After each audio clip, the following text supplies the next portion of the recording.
Greetings in the name of the Most High Jah Rastafari. This is again Ginger and Sister Jenny, Auntie Jenny, and if you want to get formal, it's Miss Jennifer Frederick. A new edition of Let We Talk the Thing Unfiltered, where talk is going to be different. No one is going to get away unscathed, and the language is going to be robust. So, I always start it right. So, let me start with the anthem.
And the pledge.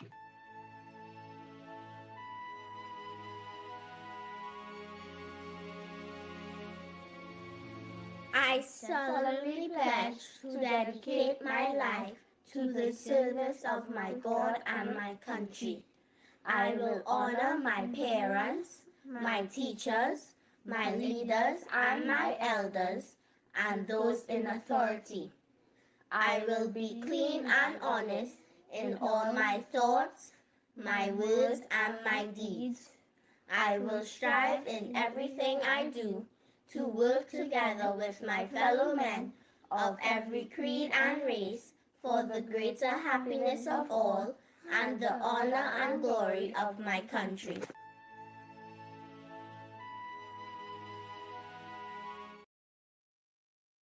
So people, I'm back Tuesdays and Fridays, 6:30 p.m.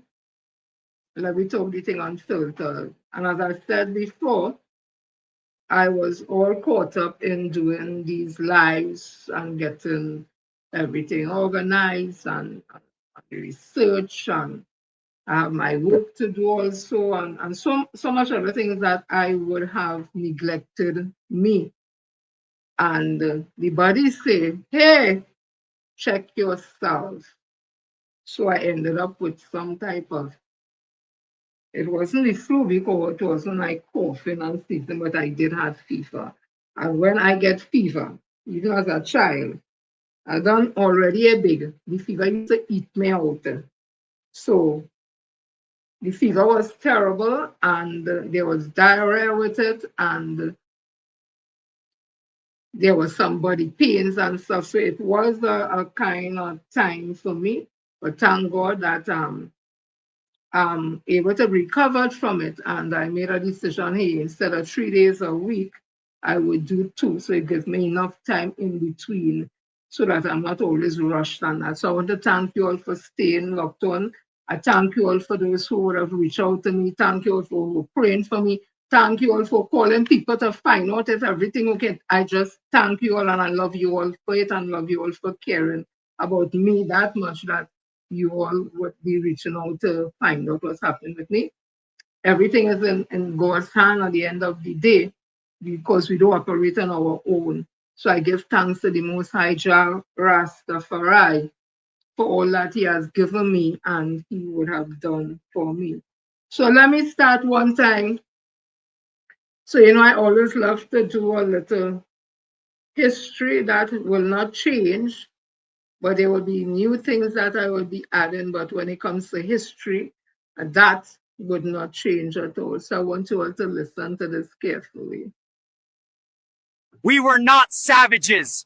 The Aztecs were great civilization builders. Human sacrifice was far more common in ancient Europe than in the Americas. Yet you won't hear that in your history books. The largest known human sacrifice site in the world was discovered in Sonthofen, Germany, where mass ritual unaliving from the Neolithic and Bronze Ages were uncovered. Europeans love to paint indigenous peoples of the Americas as savages before European contact, while staying silent about their own long history of pillage and genocide. Archaeological evidence shows that Celts, Vikings, ancient Greeks, and Romans all practiced ritual sacrifice. When we look at the numbers, who committed more atrocities in history, it was the Western European empires, England, Spain, Portugal, France, and later the United States. The Maya codices, Aztec codices, and Incan quipus was destroyed by European colonizers, who called our science and spirituality pagan. They burned libraries, erased languages, and silenced wisdom that had evolved over millennia. We built Tenochtitlan, a city of canals and temples, larger and cleaner than any city in Europe at the time. We studied the stars and created 2 precise calendars, one for the sun, one for the sacred. We educated every child, rich or poor, in arts, philosophy, history, and law. Our poets, like Nezahualcoyotl, spoke of existence, of flowers and song, the voice of the divine through verse. We designed floating gardens, the chinampas, feeding hundreds of thousands without machines or modern tools. So when you call us savages, you need to pull out a scale and see who has committed more atrocities. It is not us. Yeah, so that's a little of the indigenous people speaking, and listen to Malcolm X also speaking.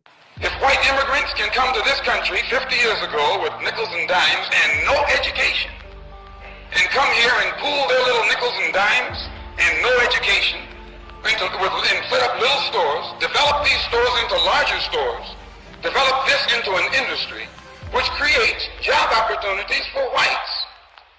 Since Lincoln was supposed to have freed the black man 100 years ago, and today the black man, according to the government economist, has spending power of $20 billion per year.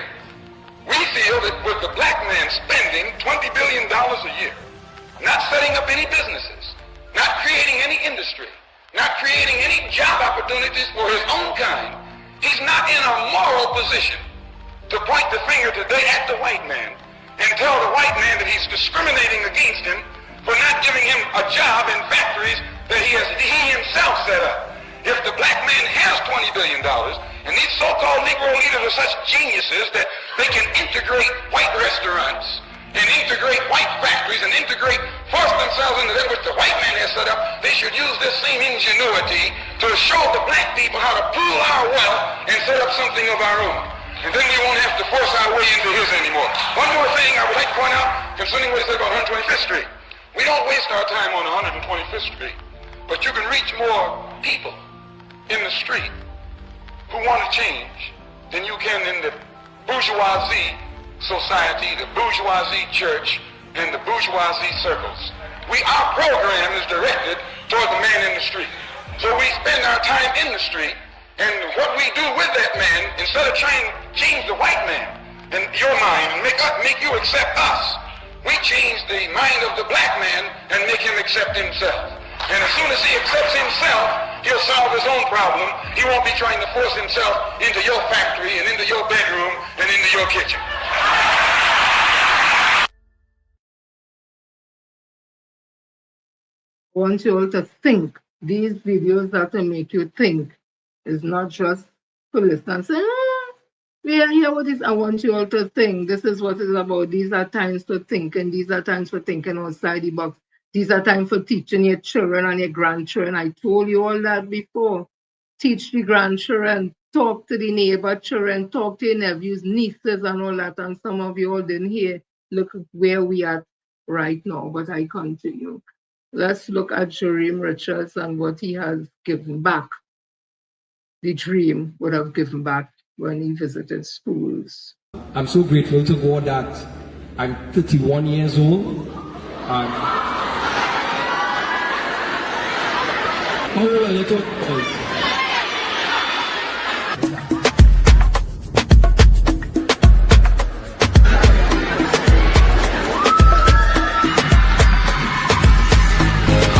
Any ocean to find it. Won't let no mountain get in the way. Yeah. what I've been through the fire. I know that my heart will show many ways. Everywhere you turn, you see people smiling. We don't see no creed and race. Don't want nobody tell me about leaving.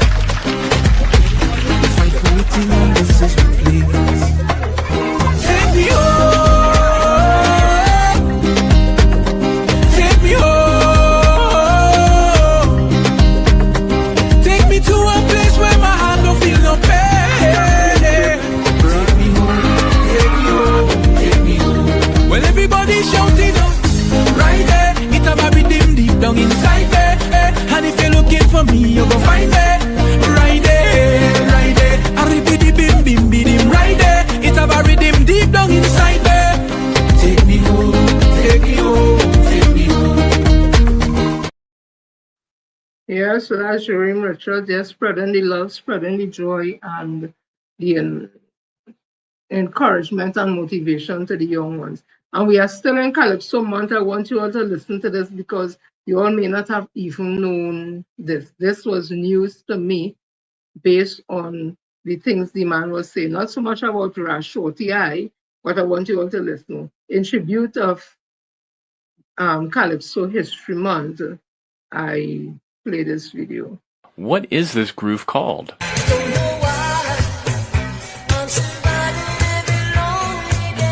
And it was only used in a handful of songs from the 70s. So I'd like to know where you got the notion. There were variations of it without that tom on the end of 2. Her name was Lola.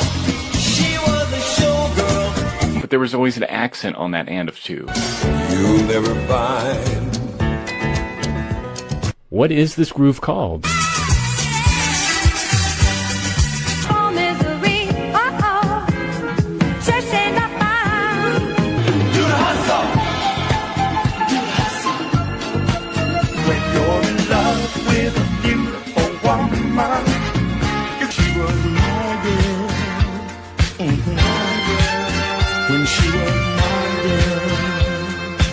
These are all suggestions from you left in the comments of the original TikTok post. And for those of you who guessed calypso, or more specifically soca rhythms, as being the beat of influence on these things, consensus is you're right. And it all points to this guy named Lord Shorty, who first had a hit in 1963 with this. And anything else they could use. Some keeping big and some keeping small. Some of them keeping next to not. And later in the mid-70s, Lord Shorty had a hit with Sweet Music. I make music.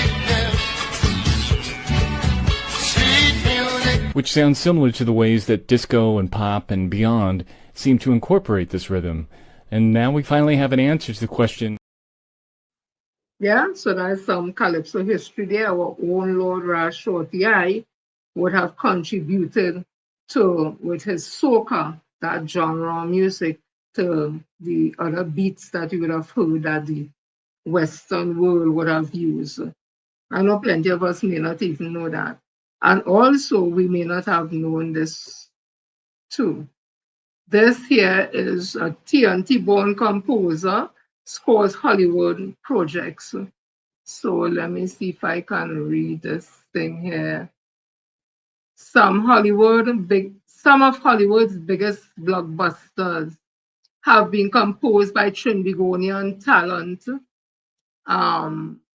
Trinidad and Tobago born composer Jonathan Corby is quietly building a career in Hollywood with works featured in Deadpool and Wolverine, trailers for John Wick 4 and the upcoming Daredevil Born Again series. He was raised in San Fernando in a musical household. His father, guitarist Ken Corby, performed with Lord Kitchener, and his mother, Christine, was a classical vocalist. Corby says those early years would have shaped his life and his style. He later moved to Los Angeles in 2018 to study. I'm not seeing this, film scoring, and now contributes music and song designed to major studios, including Marvel and Lionsgate. Corby says that while the industry remains difficult to access for Caribbean composers, he plans to help change that. He currently completed a project with the Point Fortin Iron Giants, yes, and hopes to create more opportunities for regional musicians. He have, he have, we have world-class talent at home, he said, and now it's about building the pipeline. So that's our own Mr. Corby there, Jonathan Corby, doing musical scores for Marvel Studio and Lionsgate, and for Daredevil, for Deadpool, for Wolverine. And so when you hear the musical scores in those movies, remember it's a Trinidadian. And I would not be surprised if he's not my pumpkins, my neighbor's family, because my Robert Corby, that's my neighbor, Down syndrome, my pumpkins, his family is Corby and they are from South Trinidad. So I would not be surprised if he's from that lineage. Some of you all may have seen my promo, so I'll play it for you all, and it's the new look. Let me talk the thing, so listen to this and we'll continue from there. Hey my peeps, this is your girl Jen, Sister Jenny, Auntie Jenny, and if you want to get formal, it's Miss Jennifer Frederick. And yes, I am back. I ain't going nowhere. It's Let We Talk the Thing Unfiltered. Nobody's gonna get away unscathed. Yes, I'm using big words, unfiltered and unscathed. All you want talk, all you go get talk. I hope all you could take the talk. And it will be different days now. No longer Monday, Wednesdays, and Fridays. I'll now be on Tuesdays and Fridays at 6:30 p.m. Remember, it's Let We Talk the Thing Unfiltered. Mondays and Fridays, 6:30 p.m. All you want something new, all you go get something new, and all you want talk, all you go get talk. I hope all you can take the talk. And I will bring in some new little segment too that I will let you all know as I go along the way. So people, I am back. Let We Talk the Thing Unfiltered. Tuesdays and Fridays, 6:30 p.m. Be there, don't be square, and come to take talk because you get real talk. You ain't have no filter on this. Love all you.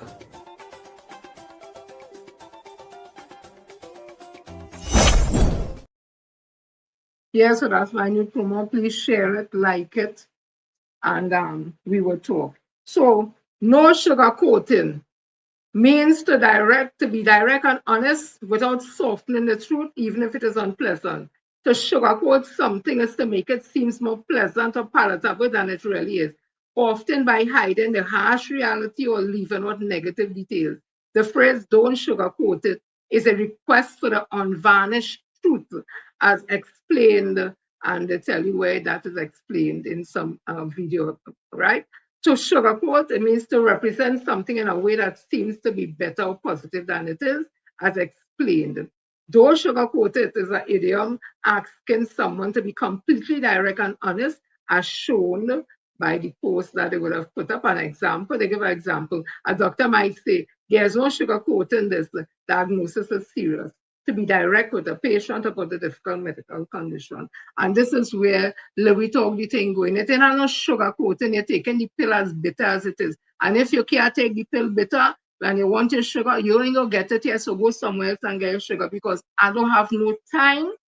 I don't have no time. Listen again, I have no time and the patience to have patience with people who don't want to hear and who don't want to listen and who don't want to take advice. So I see it as I see it. So we had a conversation with somebody talking about Francomen. You know that word Francomen? It's spelled Francomment. You know, we just always say that word, right? So it is not a standard word, and likely intended was a French word, the adverb of franchement, which meant frankly or really. Franchement, so Franchement can be used to indicate openness and honesty, or to express that something is very bad or intense, meaning of franchement. But we say francoment speaking, or frankly speaking, honestly speaking, is just a direct way of it. So I'm saying all this to let you on, that is what you're going to be getting. No sugarcoating. Frank comment speaking. He's speaking robust language. No obscene, but robust language. Because it's time we get out of our slumber. It's time we get out of our slumber. So let me continue. And this is for everybody who will have trials and who make a comeback. Listen to this piece of motivational speech before we get anything. You see, I want to take all the day first before I reach where I had to reach, you know.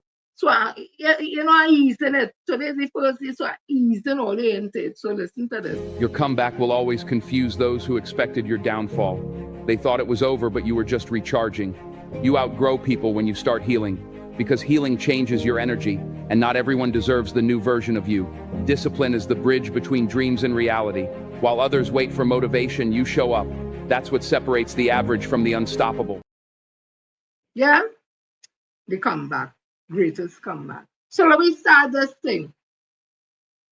The whole Caribbean, the whole world is consumed with what is happening with Trinidad and Tobago. And me, this is how I label our Prime Minister, because there's evidence out there to support what I'm saying. I label her as a drunk, racist Prime Minister.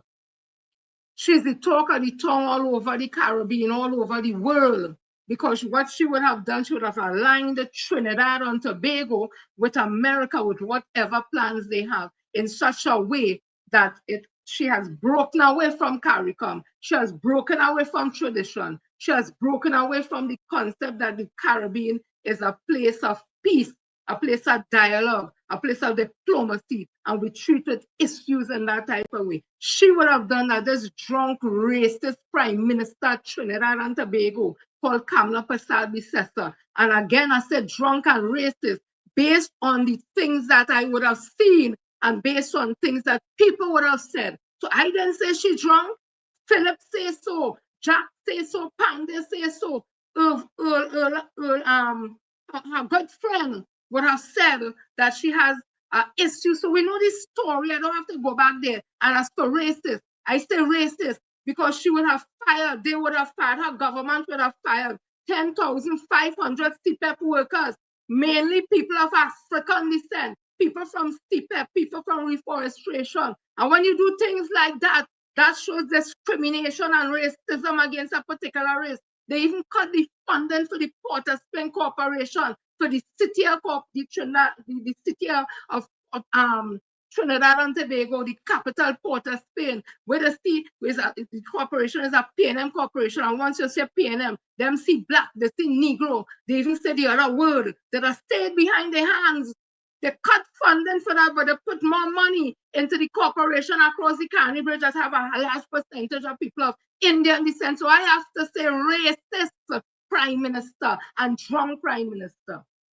While she is sucking up and not making a stand and saying this is a zone of peace in the Caribbean and saying, hey, let us dialogue. We don't have a problem with America seeking to treat with drug traffickers, narco traffickers. We don't have a problem with that. But respect international law, respect laws. You can't just hold people, kill them and say because you say, and then you're telling America now, kill them violently. Our own nationals were killing that. And people are saying that even if you're a drug trafficker, even if you're trafficking in drugs, that the penalty for that is not death. The penalty for that is you get locked up, you're taken to court, and if you're found guilty, that you make jail for your time. You're not sentenced to death. And Kamla Persad-Bissessar said, kill them violently. When Colombia Prime Minister or President said to the effect that if you find the bodies of Colombians based on the strike that America launched a boat on the water, that if you will help us recover those bodies. Kamla Persad-Bissessar, this drunk, racist Prime Minister, would have said, Tony Colombians are putting it in my way. Carcass, she said about carcass, she call them carcass like it's not human beings, and that she's not going to help to recover anything. That is where Trinidad and Tobago has, because people on April the 28th went out and voted for the UNC. People on April the 28th did not go and vote. People the April 28th take chain up and take talk about Stuart Young, but 1%, and didn't go and vote for stable government that can manage Trinidad and Tobago. They only say, in the absence of the PNM, it's chaos, mayhem, mismanagement. Themselves say, and all they went and all they vote for UNC, talk about yellow is the code, talk about when UNC win, all we win, and say I'm going and vote because Chiotong is a Chinese man, and Chiotong is a 1%, and Dr. Rowley put him there, and Dr. Rowley forced him on we. I have to go back there, because that is why we are where we are today. A PNM government, I am telling you, I heard a young lady on I-95.5, I think her name is Tamika, she would have said something to the effect.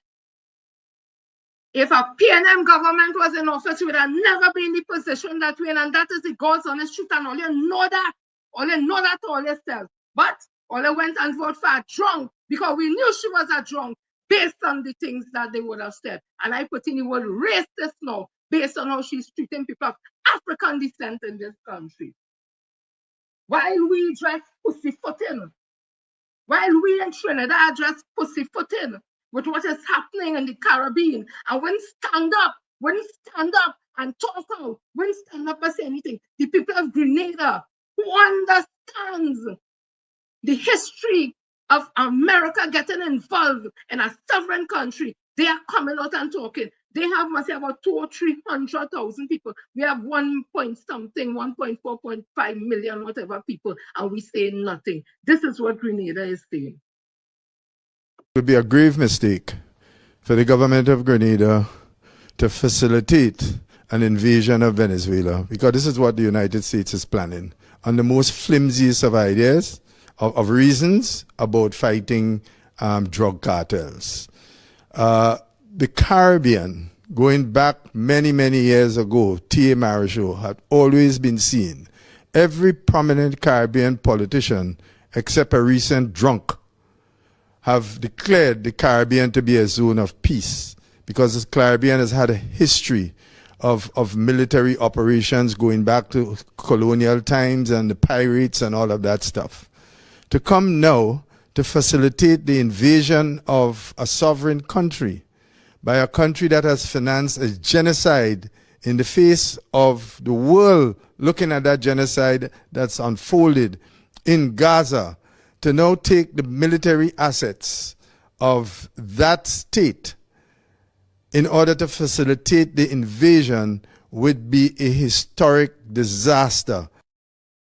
Now we are beginning to understand why it is the U.S. singled out Grenada to impose those visa restrictions and sanctions. It may be softening up Grenada for what is to come now. In other words, we soften you up so you don't understand that whatever the United States wants, the United States gets. And now we want to launch an offensive against Venezuela to seize their oil, to displace the current government and put a government which is more amenable to the United States and will allow the United States to exploit the oil of Venezuela, which the U.S. has been doing for the better part of almost 2 centuries. With all this oil, Venezuela has remained, large sections of the society has remained poor. So the ruling class in Venezuela, living under the protection of the United States, was essentially to facilitate the exploitation of the Venezuelan resources. Right? So now we're beginning to understand what this play against Grenada always was. And the real intention of this play has nothing to do with what Minister Cornwall said. Yeah? I want to ask a question. Is it that the Prime Minister Trinidad and Tobago, that drunk, you hear the man say that, them saying that on the international space, regional space, that drunk, and I had racist because of what she did with CPEP workers, European workers. Is it that this drunk racist Prime Minister called Kamala Persad-Bissessar, I'm asking a question, is just she waiting to thief, waiting to go and thief Venezuela oil, by hoping that some type of change happen in Venezuela and we could thief Venezuela oil, gas, the gas? Asking a question. Is that the real theme behind it? Is that the real theme behind it? Because there's a conversation that we have about people of Indian descent. I didn't say so, and I will never say all Indian people. There's a conversation that some Indian, they love to thief You have a lime tree. You're giving them lime from it. I just tell them what I hear because I grew up amongst people of Indian descent too, so I know.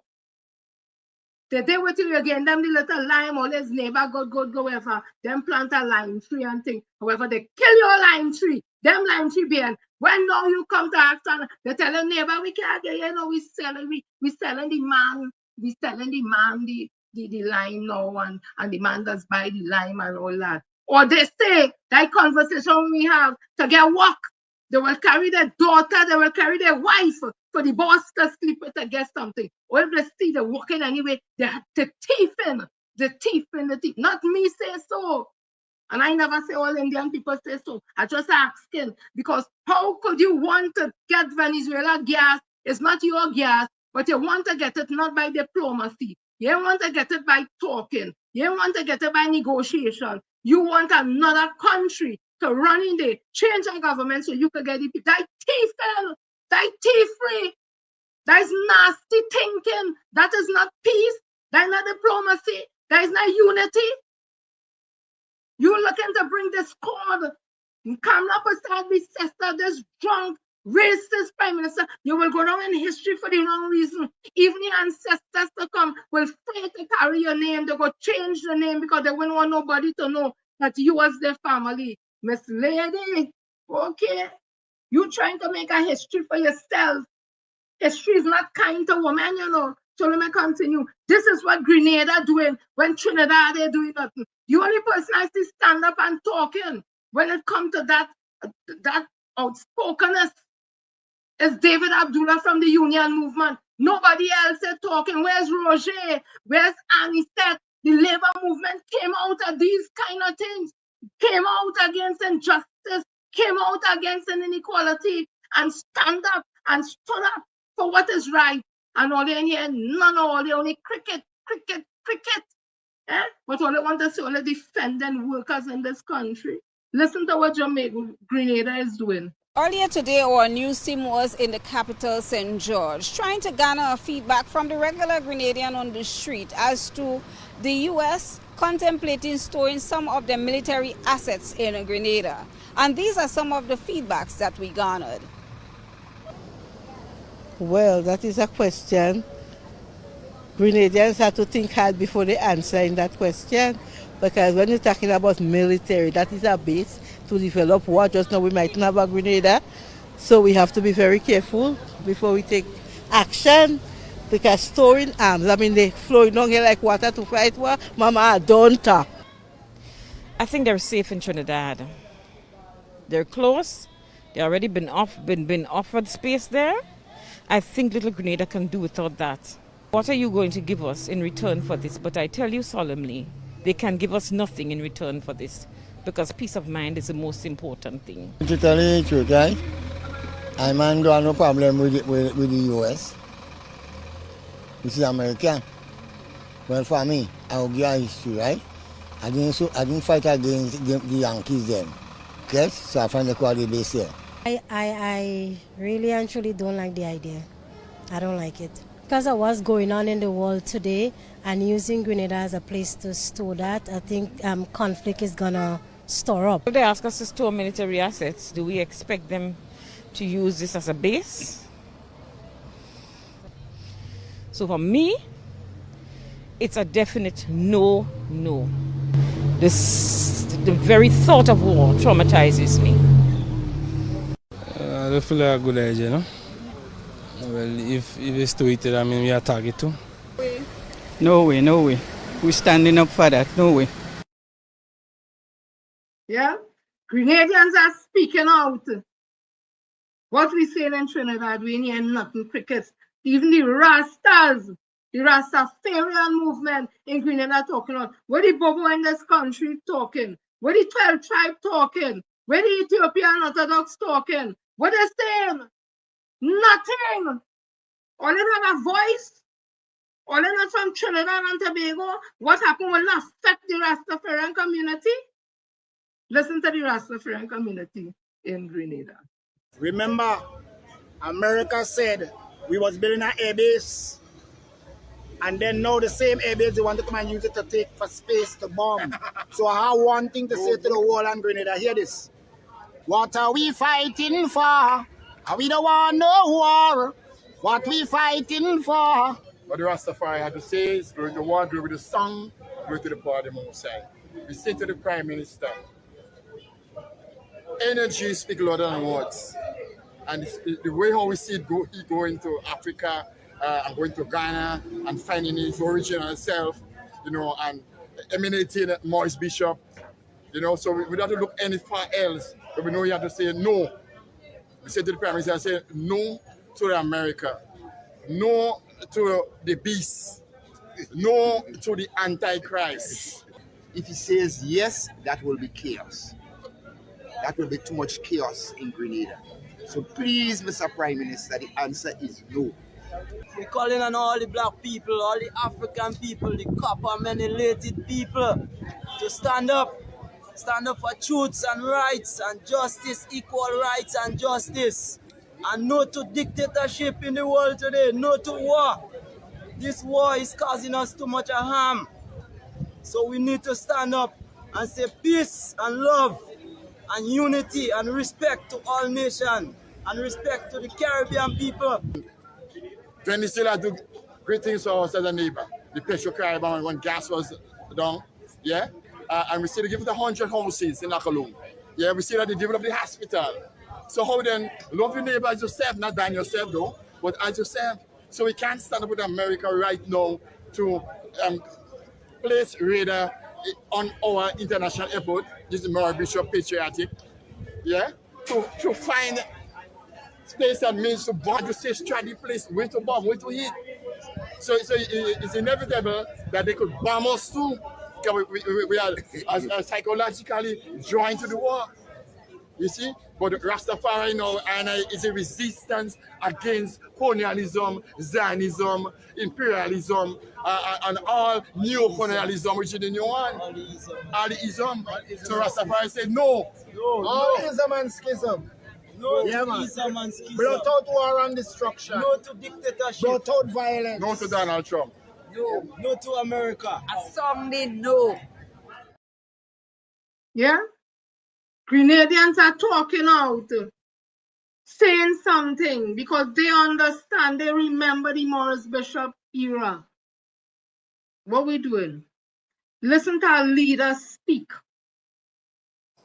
If ever we needed a reminder of how unstable and how dangerous this world that we live in is, and how vulnerable our Caribbean region is, it is now with us, facing a multiplicity of threats. We don't need to look any further than the menacing vessels, military vessels from the United States across the Caribbean Sea, including what is reputed to be the world's largest warship. These are not times of pirates anymore. This is 2025, and we have cause to be duly concerned, because even as that is happening, one of the most dangerous hurricanes for the 2025 Atlantic season is bearing down on our brothers and sisters in the Northern Caribbean. Melissa, we are facing, my friends, an extremely dangerous and untenable situation in Southern Caribbean.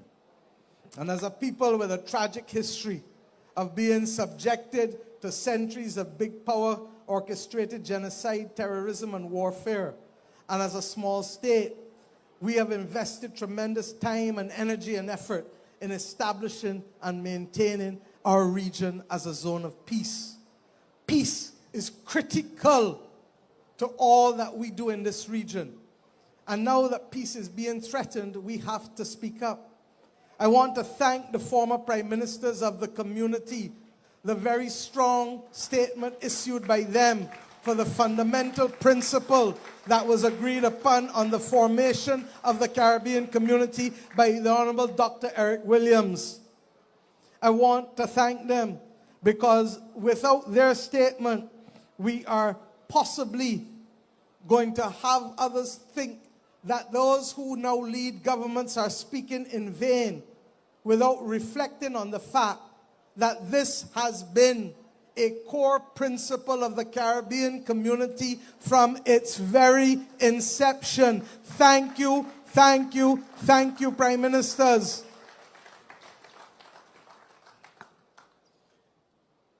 I believe that the time has come for us, therefore, to be able to ensure that we do not accept that any entity has the right to engage in extrajudicial killings of persons that they suspect of being involved in criminal activities.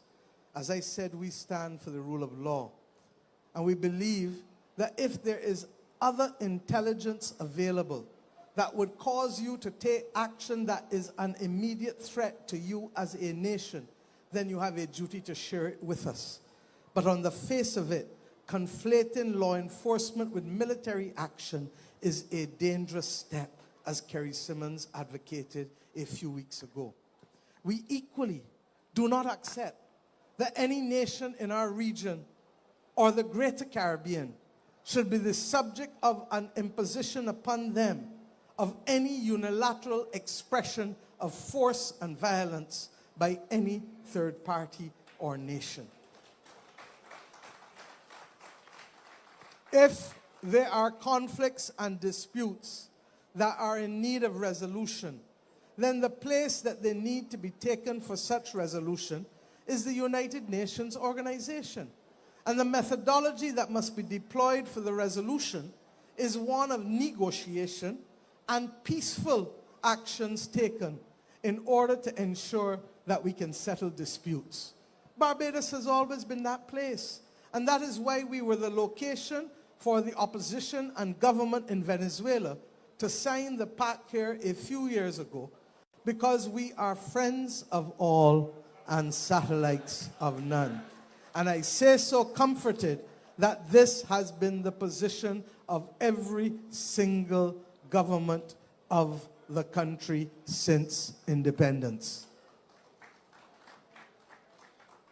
The violent actions that this do needs to be the subject of dialogue. And I have said before, almost every war in the world in history has been ended by dialogue. So let us have dialogue to stop the war rather than to prevent the war from starting, rather than to stop it when it has started. And as far as the Northern Caribbean crisis is, on behalf of all of us, I extend our prayers to those who are fearing the worst with Hurricane Melissa. Yeah, that is a leader. I see some people writing under a comment with what again, who I state, my opinion, a drunk racist prime minister coming up and start with sister, oh, she's an iron lady and she's a strong leader. She's not a strong leader. That is Mia Motley. That is a strong leader because she understands the importance of the Caribbean being a zone of peace. She understands the importance of Dr. Eric Eustace Williams and what he would have done. She understands the importance of all the other prime ministers in the Caribbean who would have gone for, who would have passed through, who would have always maintained the Caribbean as a zone of peace, and we work out our issues with dialogue, diplomacy, unity, conflict resolution. That is leaders. This is what is happening in Jamaica with the storm Melissa. Listen to the Prime Minister speak. Prime Minister Holness speak about it. And thanks very much. Joining me now is the Prime Minister of Jamaica, Andrew Holness. Prime Minister, we appreciate you being with us. We've heard of 3 deaths, 13 injuries so far related to storm preparations. What more can you tell us about that? Well, people have been trying to prepare for the storm, and in preparing for the hurricane, doing what we have advised in terms of cutting trees and clearing debris that may cause greater harm. Some people, unfortunately, would have had accidents which would have led to deaths. But outside of that, the country is prepared. The government is prepared. All our agencies are prepared. And we believe that a strong preparation is very good and important for a strong recovery. What sort of shelters, what is the shelter situation for people in Jamaica? We have 850 shelters right across the island. We can accommodate maybe over 20,000 persons, but we have not seen a large take-up so far of the shelters provided. And that is because the main impact of the hurricane has not yet been felt. But we're seeing an increase in the number of persons moving into the shelters that are provided.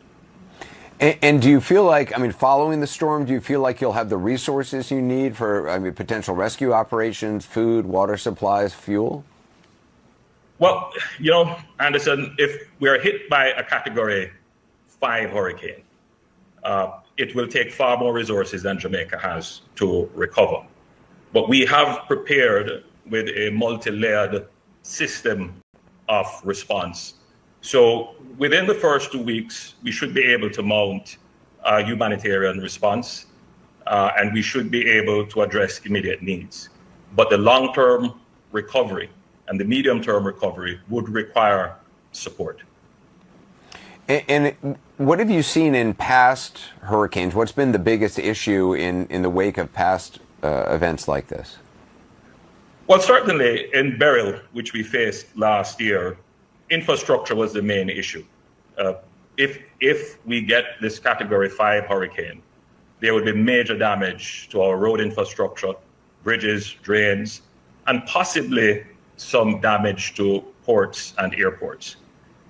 We have a recovery plan for roads, airports, and ports, so we expect that we'll be able to mount that very rapidly. Also, in the wake of something like this, how concerned are you about security issues?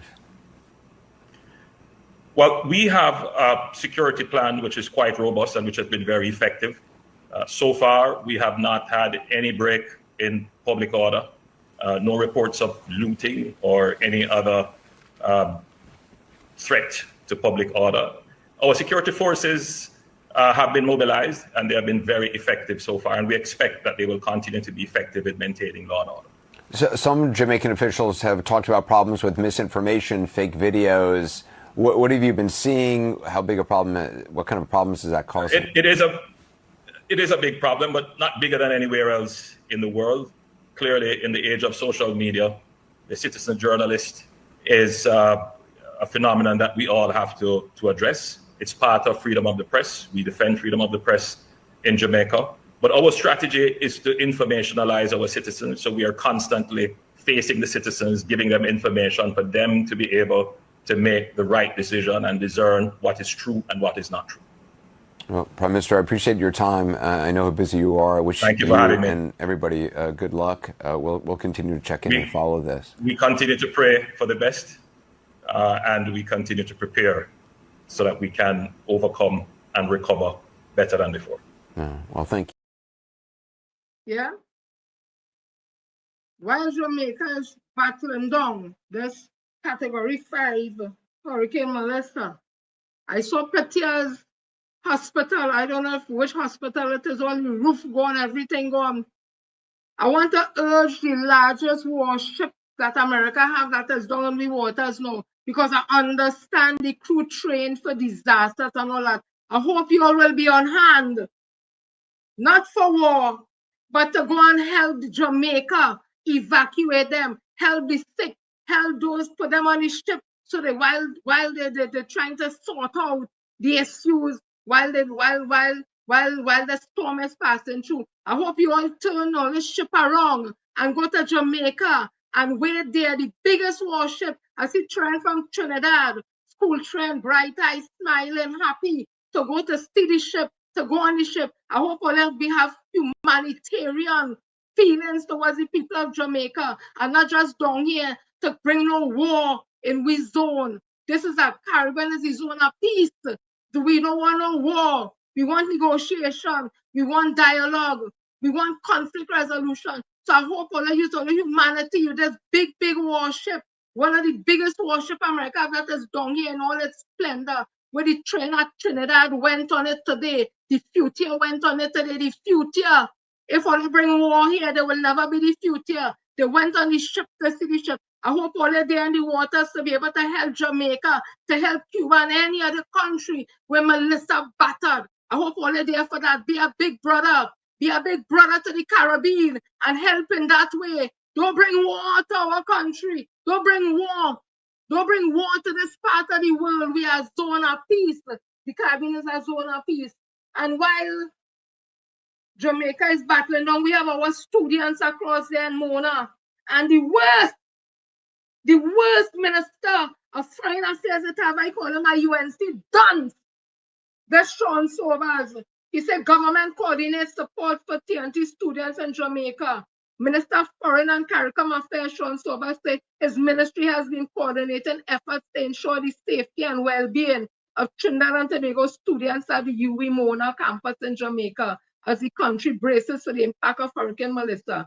He said since learning of the storm developments, the government has been working through its ministries and Trinidad and Tobago High Commission in Jamaica to assist students there. He explained that the measures were put in place to reach out to 268 students of Trinidad and Tobago nationals currently studying in Jamaica. That way he said, Deborah Felix Thomas, I think she is the we call it the ambassador, if that way you call it, in the consulate there. What have you been doing for the Jamaican, the Trinidadian and Tobagonian students there? Because I'm going to play all your video. That's all the send thing for them. How come they didn't send money to get them back? How they didn't send a charter plane to bring them back? Under COVID-19, the PNM government sent 300 US dollars to help our students out in Jamaica that was during COVID-19 when the whole world shut down. What it is all sent for our students out there. But I will tell you this is my opinion. If it was Indian children, if it was children studying in India or Indian children in Mona, all over there, do something in this country for the students. Look what it is they give to the students. Where's Ralph Mirage? King of Tentry, and wait is something, and where he voiced the talk. He's Mr. Big Word Man. You're 995.5. He's talking about this. He write in column. Now he's the King of Tentry, wherever ambassador on my backside to carry come. Where he's saying, you're nothing, cricket. This is what they say. They help the students, Trinidad and Tobago students in Mona. This is how the embassy, Deborah Thomas Felix, because she's the ambassador, I call him across there. Is that he had to liaise with the student, Sean Sobers, all this thing. Look, listen to these children. Nice. So there's a multitude of us, right? This is not everybody, but we were sent 3 tin of tuna, 3 sausage, some crackers, 2 peanut butter, 1 Milo, 2 corned beef, and a club social with 9 packs to feed a multitude. That's how it's looking for the whole team. That's what all they send for Trinidad and Tobago students in Mona. That's what they send. All they send money because me here they're talking not more money. All they try to get them back home. They had to pay for flights to come back home. Or they try to get them back home. Miss Deborah Felix, the Honorable Deborah Felix Thomas out there in Jamaica, that is what all they send for we students and them. Is it because there's African people children? Is it because there's African children asking a question? As Sean Sobers, that's what they send and talking about all the students across there. Asking a question, is it because there's African people children asking because your government fired 10,500 CPAP workers and operating as if the CPAP workers was not employees of the CPAP company. If all they want to deal with the contractors, deal with the 300 contractors, or let's send on the workers who was working, actually working, mostly people of African descent, single mothers, single fathers, families struggling at the low end of the economic scale, or they take away their salary from them. What they're doing today, all they know if they're trained going to school, all they know if they're eating. These African people, children, Sean Sobers, Minister of Foreign Affairs and CARICOM, is that all they're treating we because we're African people, and is it that you're joining with the racist UNC, my opinion, to harass and jump the African people because you hate yourself as an African? Asking a question. Let me continue.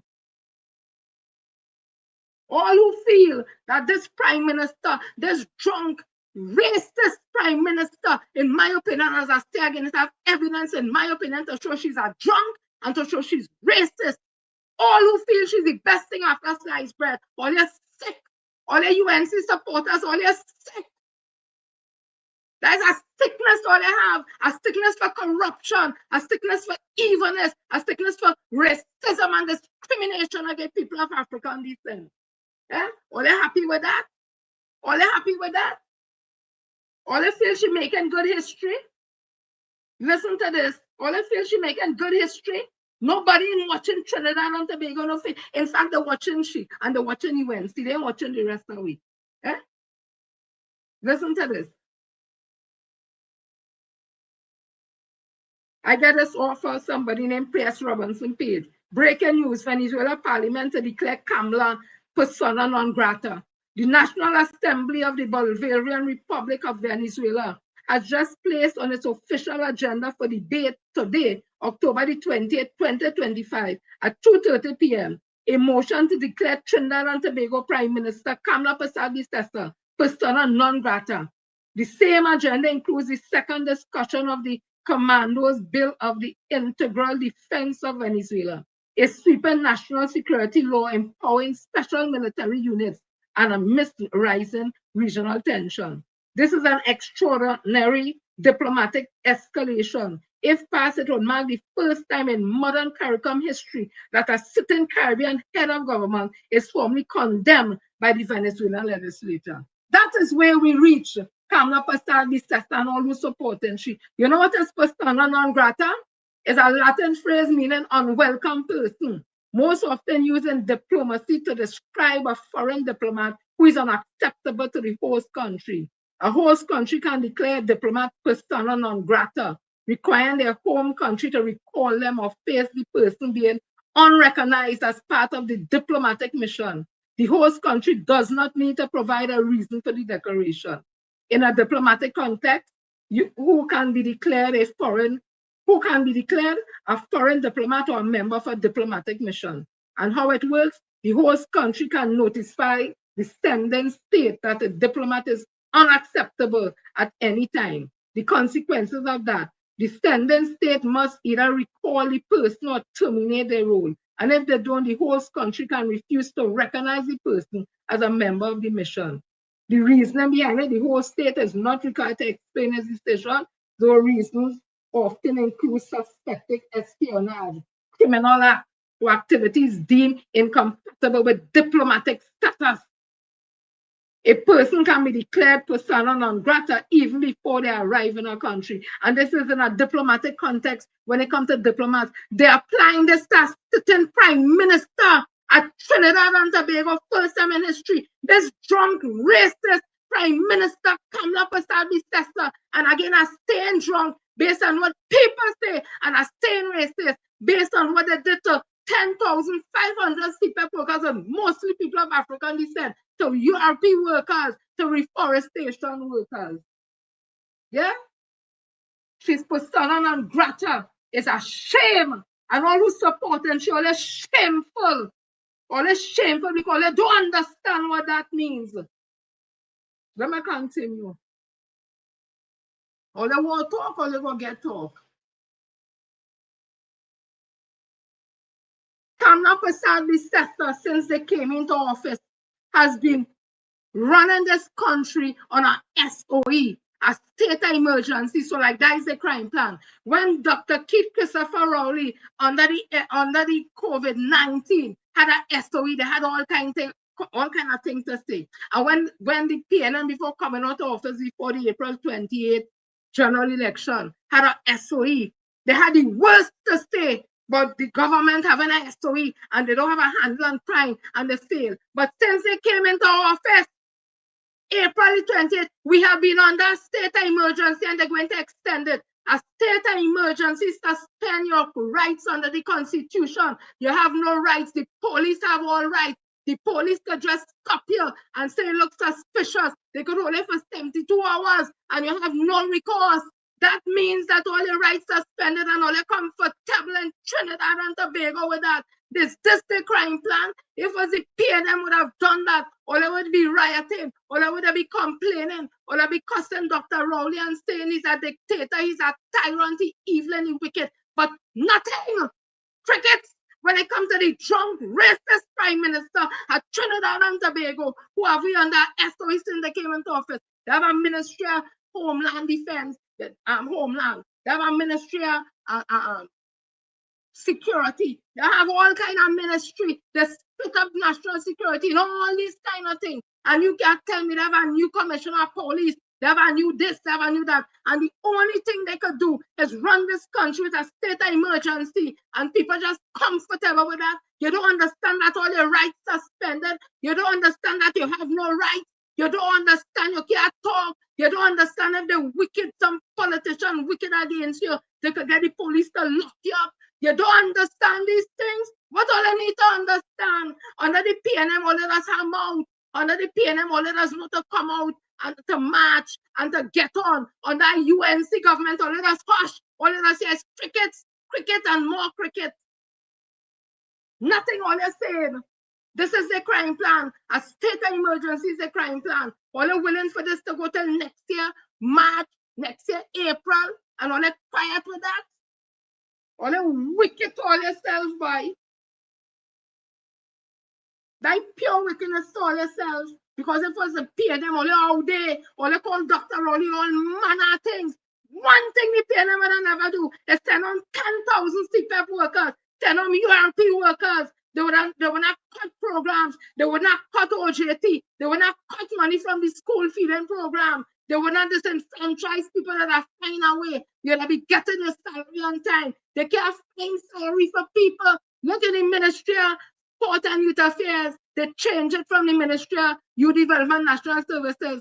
IRIS don't recognize no Ministry of Sport and Youth Affairs. They had to manually do a pay sheet. And here's bacchanal men and confusion. They want to kill one worker to do all the dog work, to do up manually, for people to get paid. We are sure to get paid. In fact, the timeline I understand for getting paid, it done passed already. Is it that this government have no money to pay public officers? Is it that this government have no money to pay no bills, no recurring expenditure? Just asking because we still didn't even put aside no 10% in the budget for the tell Felicia Thomas that dunce, that hypocrite, that liar, that Jezebel. Tell public officers when Leroy Batiste was the president, but he was studying. I tell all you, he was looking to get as the Minister of Labor, so he had business. Now he leaves she there in the lurch. She's a dunce. She went around telling people, we will get 10%. Up to now, she can't start no negotiation. Because you know, the only negotiation document that I have is for the period 14, 15, 16. Has she gone to the industrial court and take all the matter of the industrial court and gone before the CPO? And as for the Minister of Finance, I say is a dunce. You want people to believe you, the Honorable Dave Tanku, you want people to believe that you have no say. In my opinion, it looks like you want to move as if you have no say in the negotiations for public officers, and it's the CPO alone. The Civil Service Act for the Minister of Finance right in the middle. The Minister of Finance could instruct the CPO to give this money, offer this money. The Minister of Finance could instruct that the workers getting this amount of money at that time. You is the boss of the CPO. The CPO can't move on he or she. The CPO had to take directive from you, Dave Tanku, and you're operating as if Dr. Dan Dendial could just on his own get up and start meeting with the union and negotiating with the union. It's you have to instruct. That's to tell how you're dunce and you don't understand labor. You is the boss. You is the boss. But you're moving as if you ain't know nothing. And it's when the CPO ready. It's whenever you tell the CPO to be ready, the CPO will be ready. And for the 10%, we ain't getting nothing. Felicia Thomas fool here. That dunce, that Jezebel, that imp. Fool public officers to make them feel, and given my opinion, that I will get 10% if they vote for UNC. Let me continue.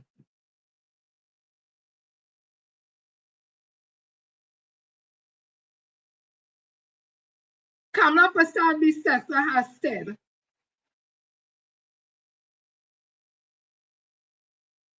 that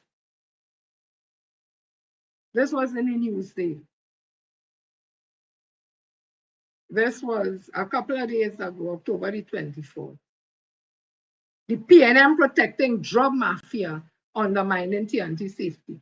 Prime Minister Kamla Prasad Bissessa has accused the PNM of creating a daily disinformation campaign in an attempt to protect their drug mafia financiers. In a release on October the 24th, the Office of the Prime Minister hailed the visit of the USS Gravely warship, like the biggest warship, the one who I say supposed to turn around and go and give aid now to Jamaica because they're trained for disaster, not only war. Go and be humane and give the same big US Gravely that was here with the children at Trinidad and Tobago, the future Trinidad and Tobago went aboard and all to make them toy. Go and be humane. Go and help Jamaica. Go and help the country that will be affected by Melissa. Don't study war, study peace, because the Caribbean is a zone of peace. That ship she's talking about. Eh?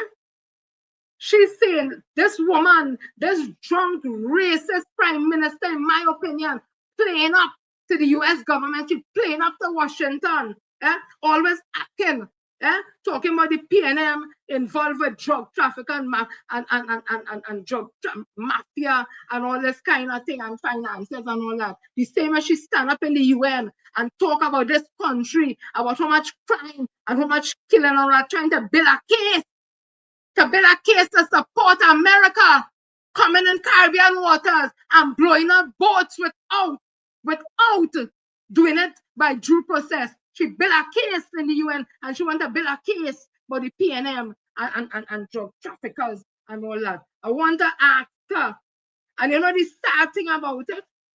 I'm not interested in the political leader of the People's National Movement. I'm not interested in her. That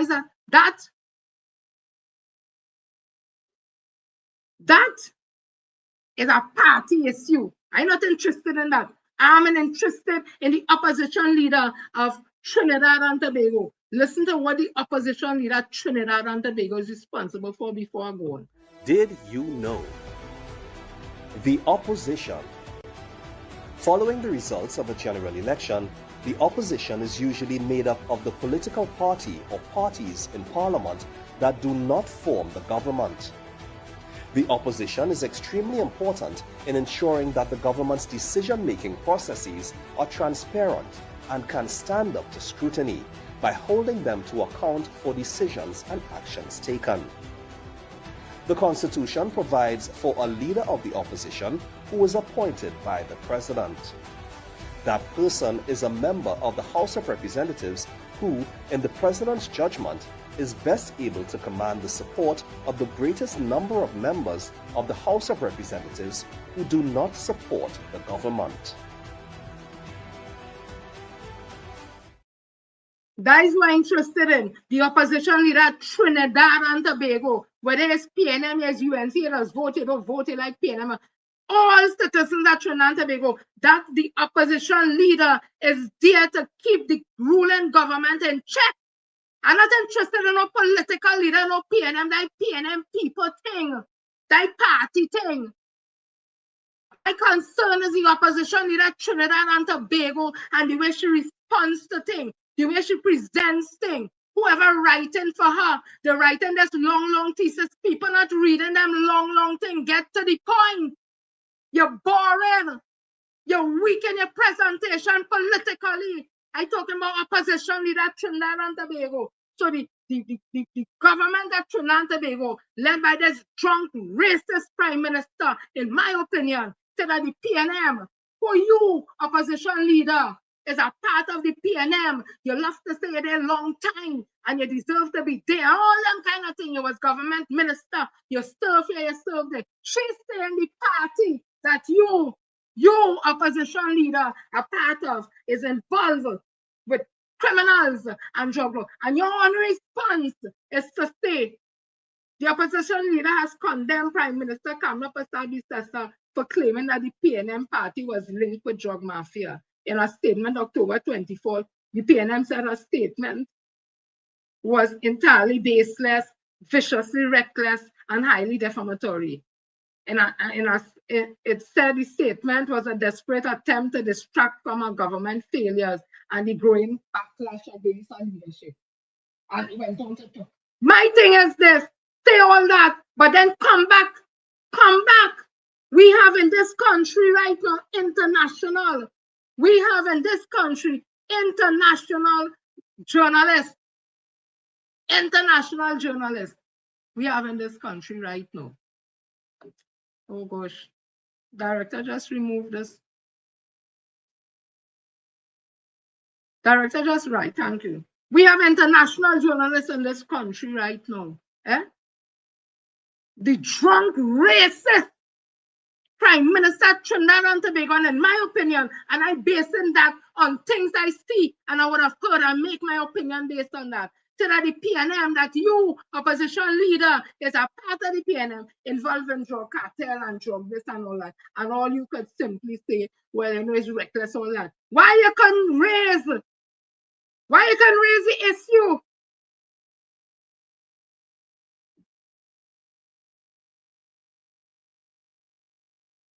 That February 20, 2020 in the Daily Express, it reports report links 3 UNC frontliner to link to criminal.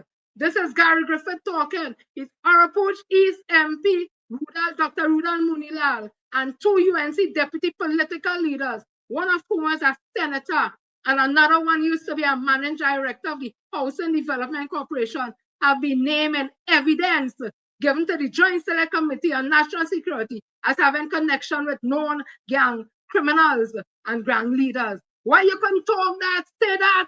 No, just simply say, don't just simply say, but oh, what she's saying is reckless with saying the PNM thing. Bring the evidence. Go deeper into it. You could even go here too. And this was just this year, Saturday, the 2nd of August 2025. Former UNC minister complained of delay in sex case probe. Former UNC minister Devon Marad, Dr. Devon Marad, said in action by the police investigator complaint he made about human trafficking involving a key government official has left him disappointed. And that key government official is in the UNC. You cannot bring up all these things. Let the international community know. Let the international journalists know that Candace Bond, the former ambassador of America, talk about how government officials involved in criminal activity, and it wasn't the PNM. Bring up these things. All you just simply say, oh, what they say is reckless and all that. And that's the problem I have with you. You don't just hit the surface. You don't go deeper than anything. Bring out all that. Listen to this.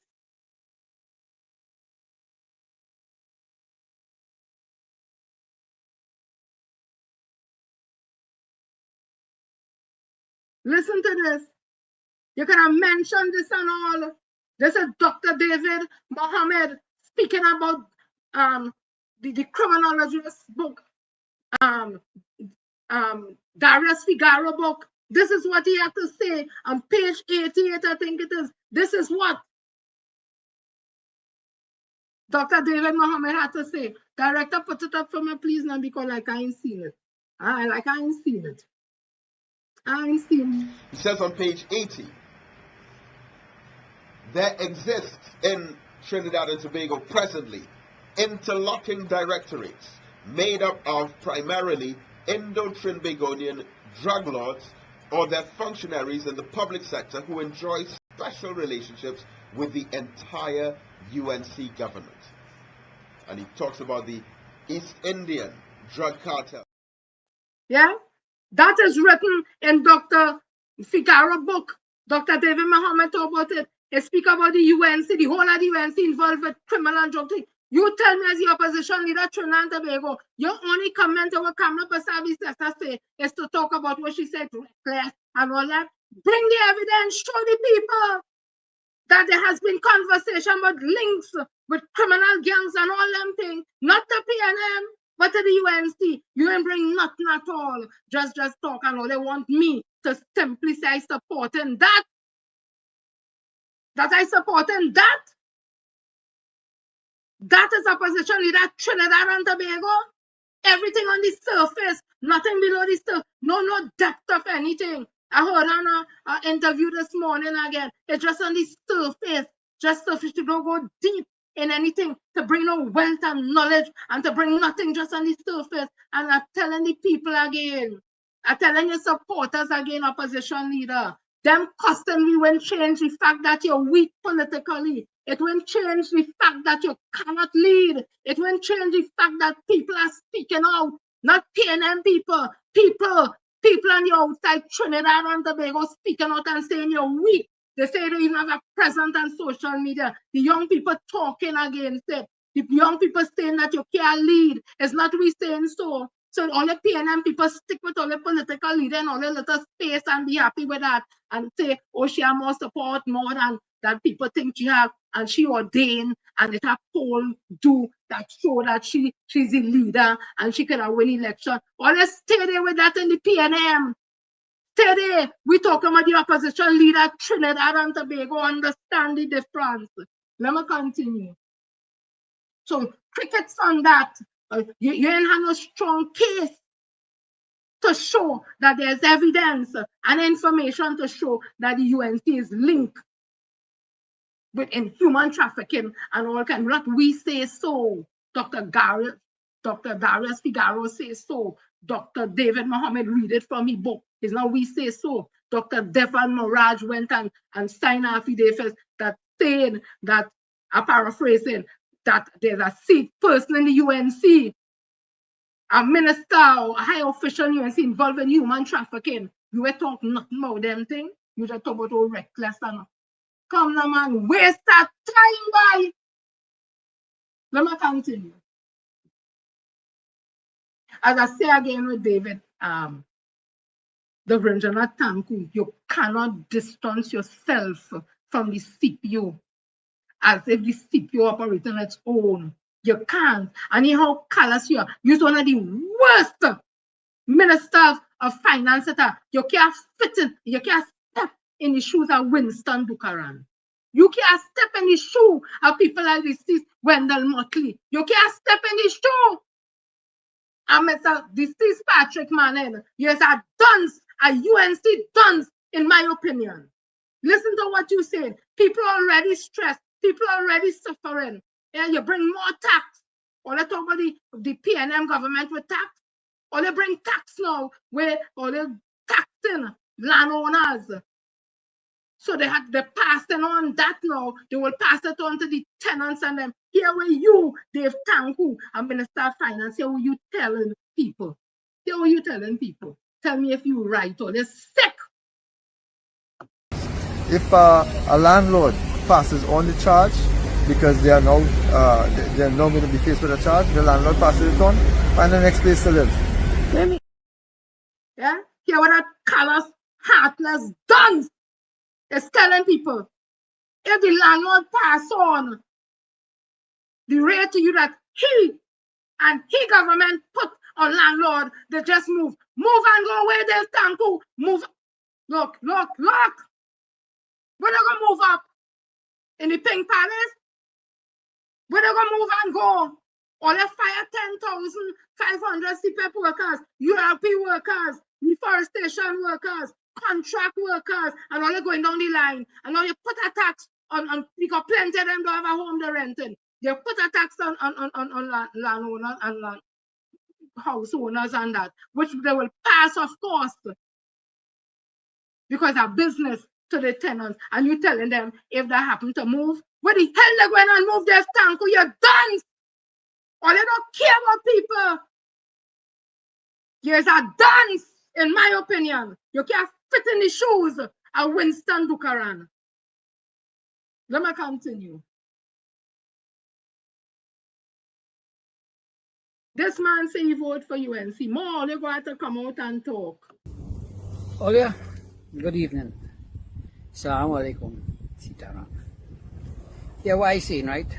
I big and I have sense. And if I have sense, I big. right?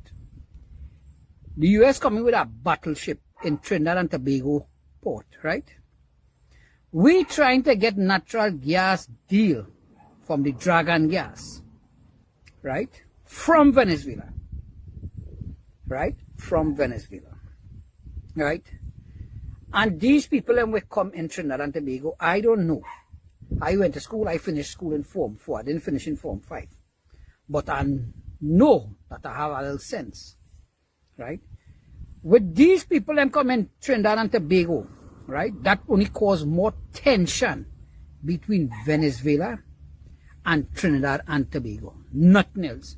So I don't know if this administration that I vote for here was saying that I vote for to put them there, right? If they have any logical, common thinking sense, because everything them doing right now have no sense, right?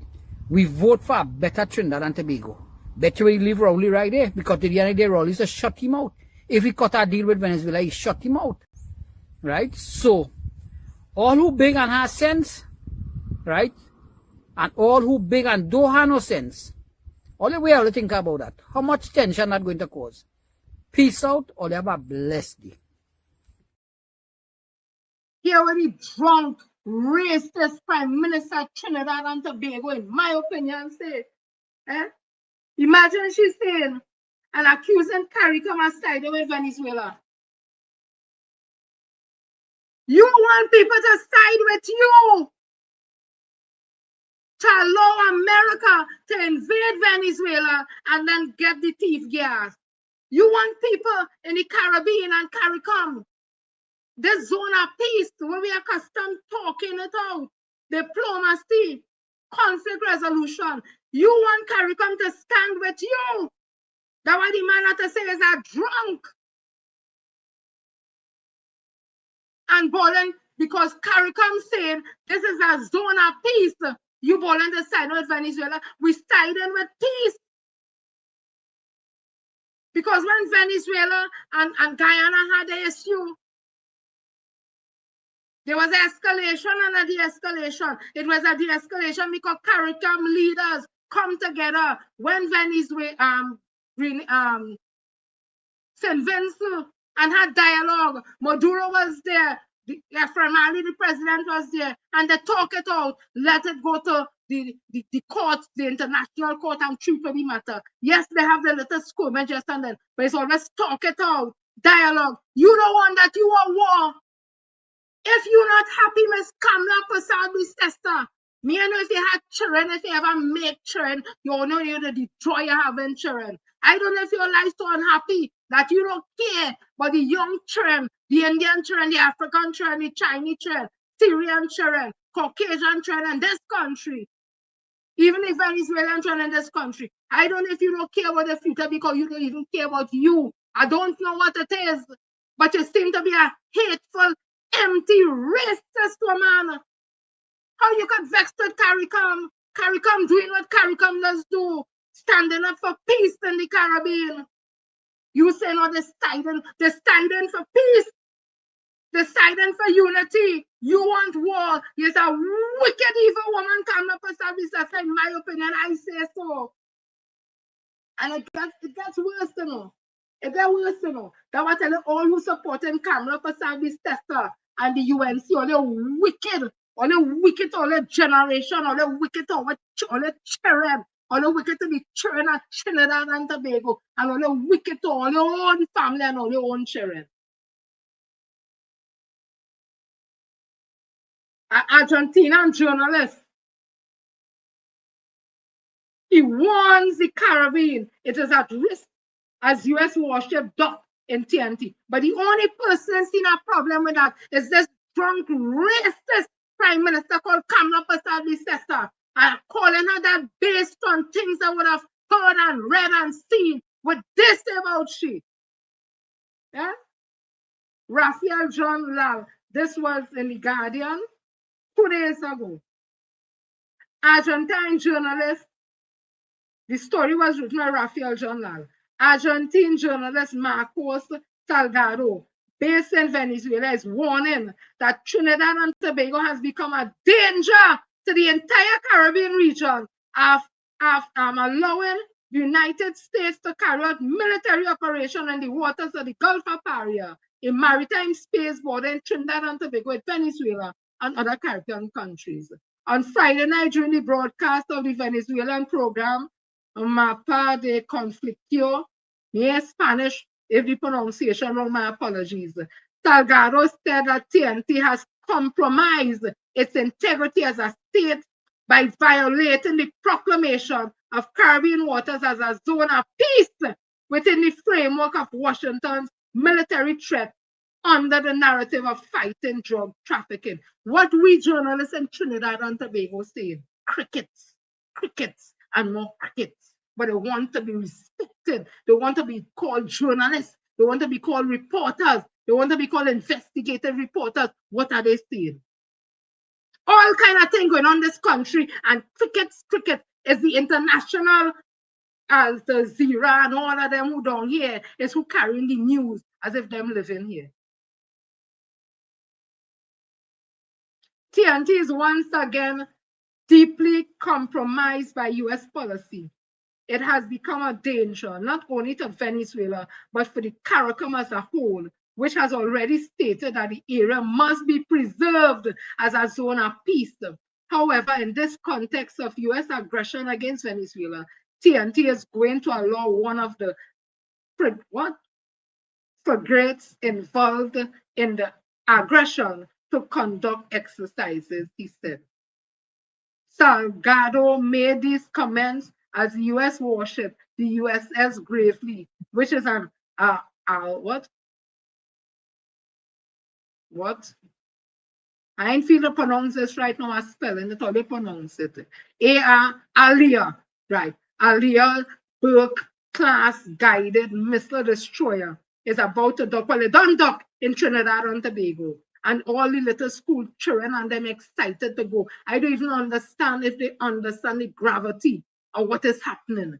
But they went there starry-eyed because it's something they see and it's historical and not understanding the context. So that's why I say I hope this USS Gravely will turn and go and give humanitarian aid to Jamaican countries affected by Melissa because they train for disaster and them things. All they only train for war. So we all really care about we in the Caribbean. So we all really care about humanity. So we all really the big brothers. So we all really the protectors of people in the Caribbean by doing that. Not coming in we waters, not coming in the Caribbean to promote no war. This is a zone of peace. He go on to say, one local Venezuelan activist gave her own opinion on the arrival of the U.S. military assets in Trinidad and Tobago. And I just, Gonzalo, I don't have no time to read that. My interest is what this journalist would have said. And this journalist would have said that TNT is warning that TNT has become a danger to the entire Caribbean region after allowing the United States to carry out military operation in the waters of the Gulf of Paria, a maritime space border in Trinidad and Tobago with Venezuela and other Caribbean countries. That is my concern. I want to ask the Prime Minister, this drunk, racist Prime Minister, the money she gets from Saudi Arabia, what they get it from, what they're going to use it for. Is it to pay public officers? Is it to pay recurring expenditure? Because this was in the papers 11 days ago in the Guardian. Saudi Arabia grants US $5 million to Trinidad and Tobago. $5 million US dollars. Saudi Arabia grant to Trinidad. What they grant that for? What that money for? It says the government has received a grant of US $5 million. That is 35 million from the Kingdom of Saudi Arabia. The agreement described by officials as a grant and not a loan was formalized yesterday in the presence of Prime Minister Kamala Persad-Bissessar and Foreign Affairs Minister Sean Sobers. Where they get our money for? Where that money going? We already hear the say that, if I'm not mistaken, $600 US million and accounted for in the central bank. They can't say where the money gone.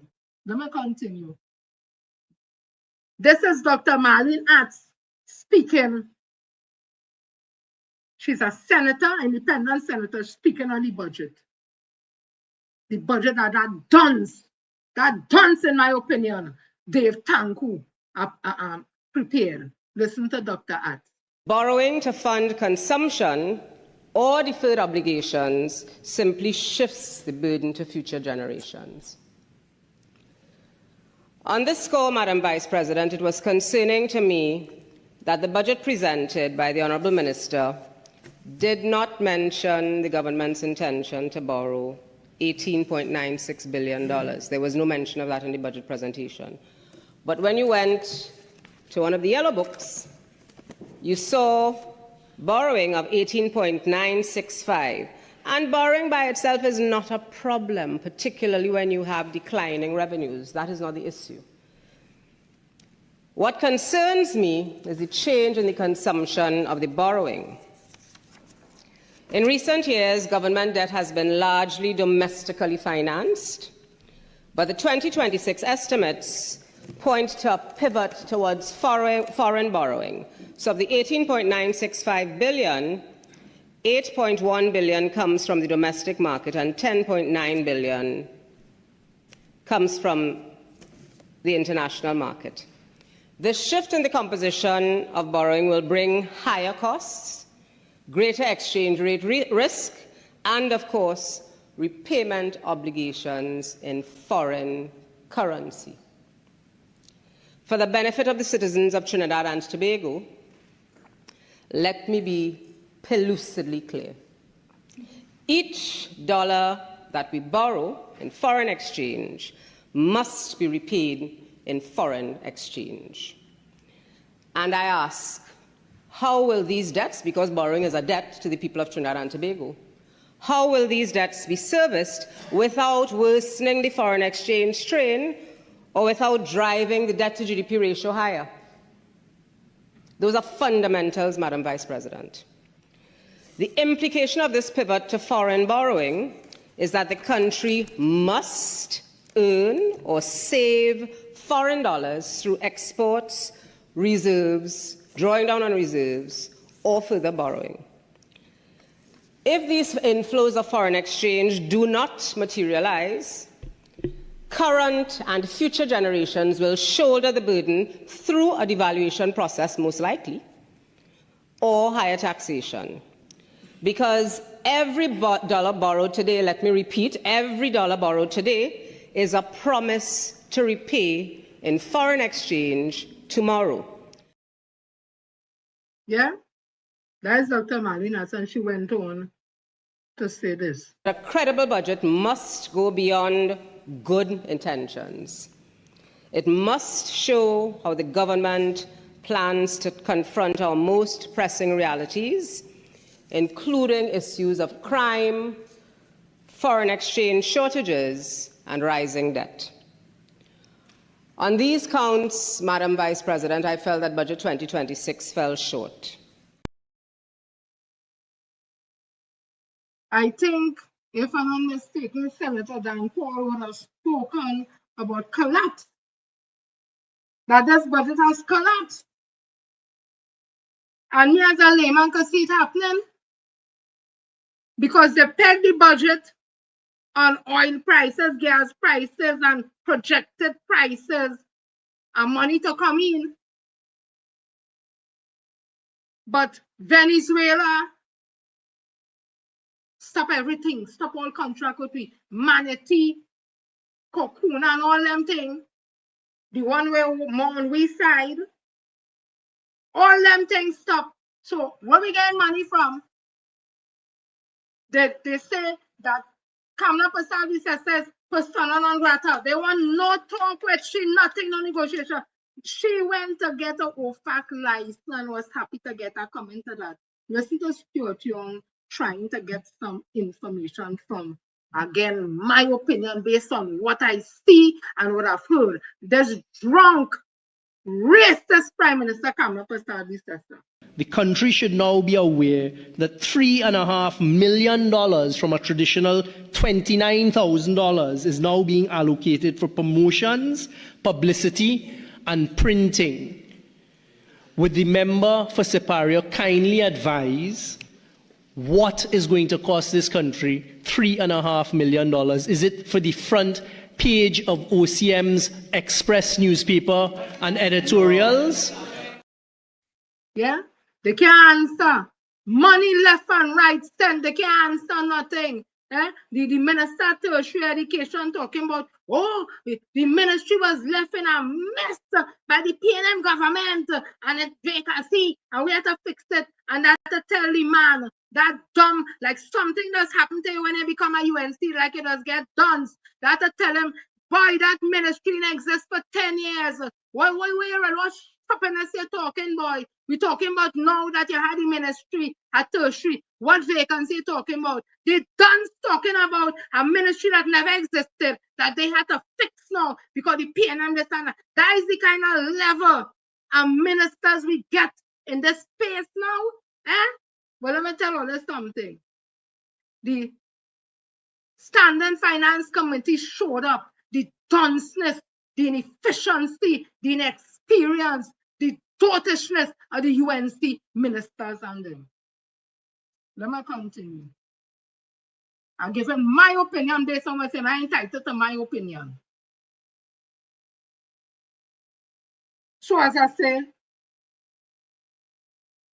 Venezuela said they want nothing to do with Trinidad and Tobago and all them gas deal. Want nothing to do with that. Nothing. Nothing.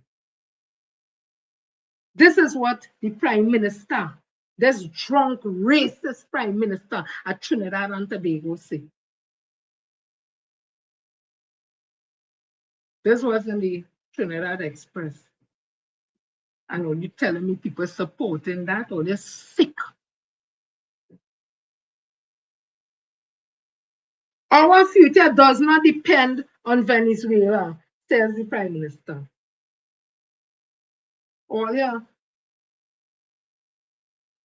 When Dr. Keith Christopher Rowley and the Minister of Energy Security all the time was pursuing because this dragon deal and all them other deals, and then they keep saying the PNM put all the eggs in one basket, which is a lie. It had cocaine and mannequin and it had college. It had all kind of thing in that basket. But the major thing was dragon. This started under Mr. Manning and it reached to fruition where it became a reality, when Dr. Keith Christopher Rowley was able to secure OFAC license under the Biden administration. And there was negotiations between Venezuela and the administration and the Minister of Energy with Trinidad and Tobago till they come to a place of agreement where Venezuela will get money for waiting in the gas and we go get money. It was a lucrative business arrangement. Contractual, it takes years, it takes months and delicate negotiations, talking, working it out and all that.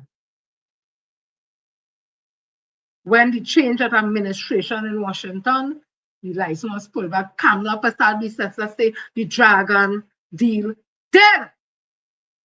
That them in government, they're going to Grenada, they're going to Suriname, and they're going to Guyana to get gas and oil and all kind of thing. Guyana say we think it's for we. Grenada say, I don't know what you talking about, and I don't know what happens soon now. That's where she was going. And then like a thief in the night, a thief. They won the election in April 28th, and by May, they went and applied for OFAC license for the same dragon gas. Same dragon gas. We went and applied for it if it's not important. So now you saying, when the Minister of Energy of Venezuela, Ms. Delcy Rodriguez, and the Venezuelan administration is saying that dead, that it really dead now. We want nothing to do with your government. You saying that it's not important to Trinidad and Tobago? Tell me where we getting money from. Then you plan to go to the IMF. How all of a sudden? How all of a sudden? Where did this stupid thing come from now, boy? How all of a sudden you saying that our future does not depend on Venezuela? Really? You're not supporting and encouraging America to go and do some kind of thing to Venezuela, to change the government so they could get the oil? All of a sudden Venezuela not important. Added to the list of drunk and racist, I say is a liar, a dangerous, dirty liar. Because you come back and say exciting news. You went up to the UN and you meet with Marco Rubio. You say exciting news. Or they get a fact license to go at Dragon Gas. And Dr. Munira was prepared to go across to talk to Maduro and Delcy. All of us prepared to go across to talk to them just about 3 weeks ago or 2 weeks ago anyway there, to get the gas deal, Dragon. Now today you saying that our future don't depend on Venezuela. Tell me where we getting the money from. Tell me, because they stop all deal with Trinidad and Tobago, Kukuna and all them things, all that done. Where we getting money from? Where we getting money from? You're going to the IMS? Yeah? I add into the list now. A drunk, racist, and liar. Dunce! You have to be a dunce as a prime minister. You just went and get a fact license showing off that it's better than the one with PNM they get to go for Dragon, Venezuela Dragon. Now today, Ms. Delcy and them tell all you, yes, persona non grata, because of your stance you're taking against Venezuela and the Caribbean as a zone of peace, and wanting a sovereign country to run in a next sovereign country so they could get and thief the people oil. You in agreement with that? They say all deal with this whole fact thing done. You know, you talking now, but oh, Venezuela, nothing. Where the headline? We future don't depend on Venezuela. Eh? Who we depend on? Eh? Oh, they're wicked. While you saying that, a real leader, a real minister who steered the energy sector with experienced people, the permanent secretary of the Ministry of Energy, who there for years, and she masters and all this, whatever. She been there, she know the thing, she burst in there. Always send the woman, remove she, and send she in some ministry, must be sports or some kind of thing. That's all they're wicked. So it had nobody with experience in the ministry of energy. And when they're talking, or they could go and negotiate, or they can't even negotiate a foul cover for this country. So listen to what a real minister had to say. A real leader had to say. This was in the Trinidad Express. It was October 20, 2025. Young, that is Stuart Young, SC, Member of Parliament, Port of Spain, North St. Anne's West. Government destroying our country future. Former Prime Minister and Energy Minister Stuart Young has called on the government to explain to Trinidad and Tobago why they are systematically destroying our country future. His call followed the proposal by Venezuelan Vice President Delcy Rodriguez to immediately suspend all gas agreement with Trinidad and Tobago amidst the plan stay of the U.S. guided missile destroyer USS Gravely, which arrived on Sunday in Trinidad. Since the announcement of the ship's arrival, political tension has escalated, with Rodriguez accusing Trinidad and Tobago of conducting military exercises under U.S. control, alleging that a false flag attack is being prepared from waters bordering Trinidad and Tobago to generate a full military confrontation against our country, Venezuela. In a WhatsApp response to the Express, Young, that is Stuart Young, said, I am saddened to see how quickly these things are quickly falling apart in our energy sector after the last 10 years of hard work. I am now also concerned about the effects of this on Manatee, as Manatee is a part of Lauren Manatee Field, which is shared with Venezuela. He added that management of the energy sector and its future requires competence and sophistication and ability to think many moves ahead. And I telling you, MP Stuart Young, Dr. Rudal Mulilal, Kamla Prasad Testa, Sean Sobers, none of them in the UNC had that sophistication, have that competence, and had the ability to bring home no deal to benefit this country. Unfortunately, this is sorely lacking. Manatee is the most critical. Without the sector collapses and plants that Point Lisas will leave, as all their contracts with NGC, the National Gas Company at Trinidad and Tobago, expired this year, except one, Young stated. President of the Trinidad and Tobago Chamber of Energy and Industry, Sanjay Pierre Chase, also expressed disappointment at the development. She totally expressed yesterday the Chamber understands that the Energy Corporation Framework Agreement specifically says that no provision of the agreement will affect the sovereign rights of the two nations over their respective territories, maritime zones, and other geographical spaces under their sovereignty and jurisdiction, and that in that regard, respect the government of Venezuela decision. Notwithstanding the Venezuelan government intent to disband the framework agreement, she noted that the original rationale behind it, which envisioned joint development of shared adjacent gas deposits on or straddling the maritime borders, infrastructure cooperation, example, pipelines, processing in Trinidad, and monetization of Venezuelan offshore gas via Trinidad downstream infrastructure. The economic rationale of this agreement still holds true today, with the benefits to be derived for both Trinidad and Tobago and Venezuelan people readily apparent. We hope that a return to the rationale for the genesis of the agreement can be rekindled, and the spirit and hope that was fostered through this agreement can somehow survive through the willingness of all parties, she added. I want to tell Ms. Sanjay Pierre Chase of the TND Chamber of Industry and Commerce, with all due respect, like you're done, Stewart. You're not understanding who the UNC has in it with the sophistication, the eloquence, and the competence to negotiate any deal with Venezuela. You didn't realize this day that the Prime Minister of this country is persona non grata, Ms. Sanjay? You're done, Stewart.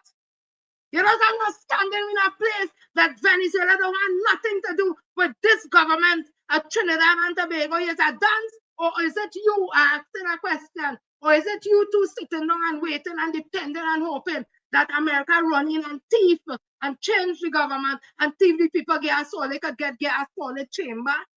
Asking a question, Ms. Sanjay?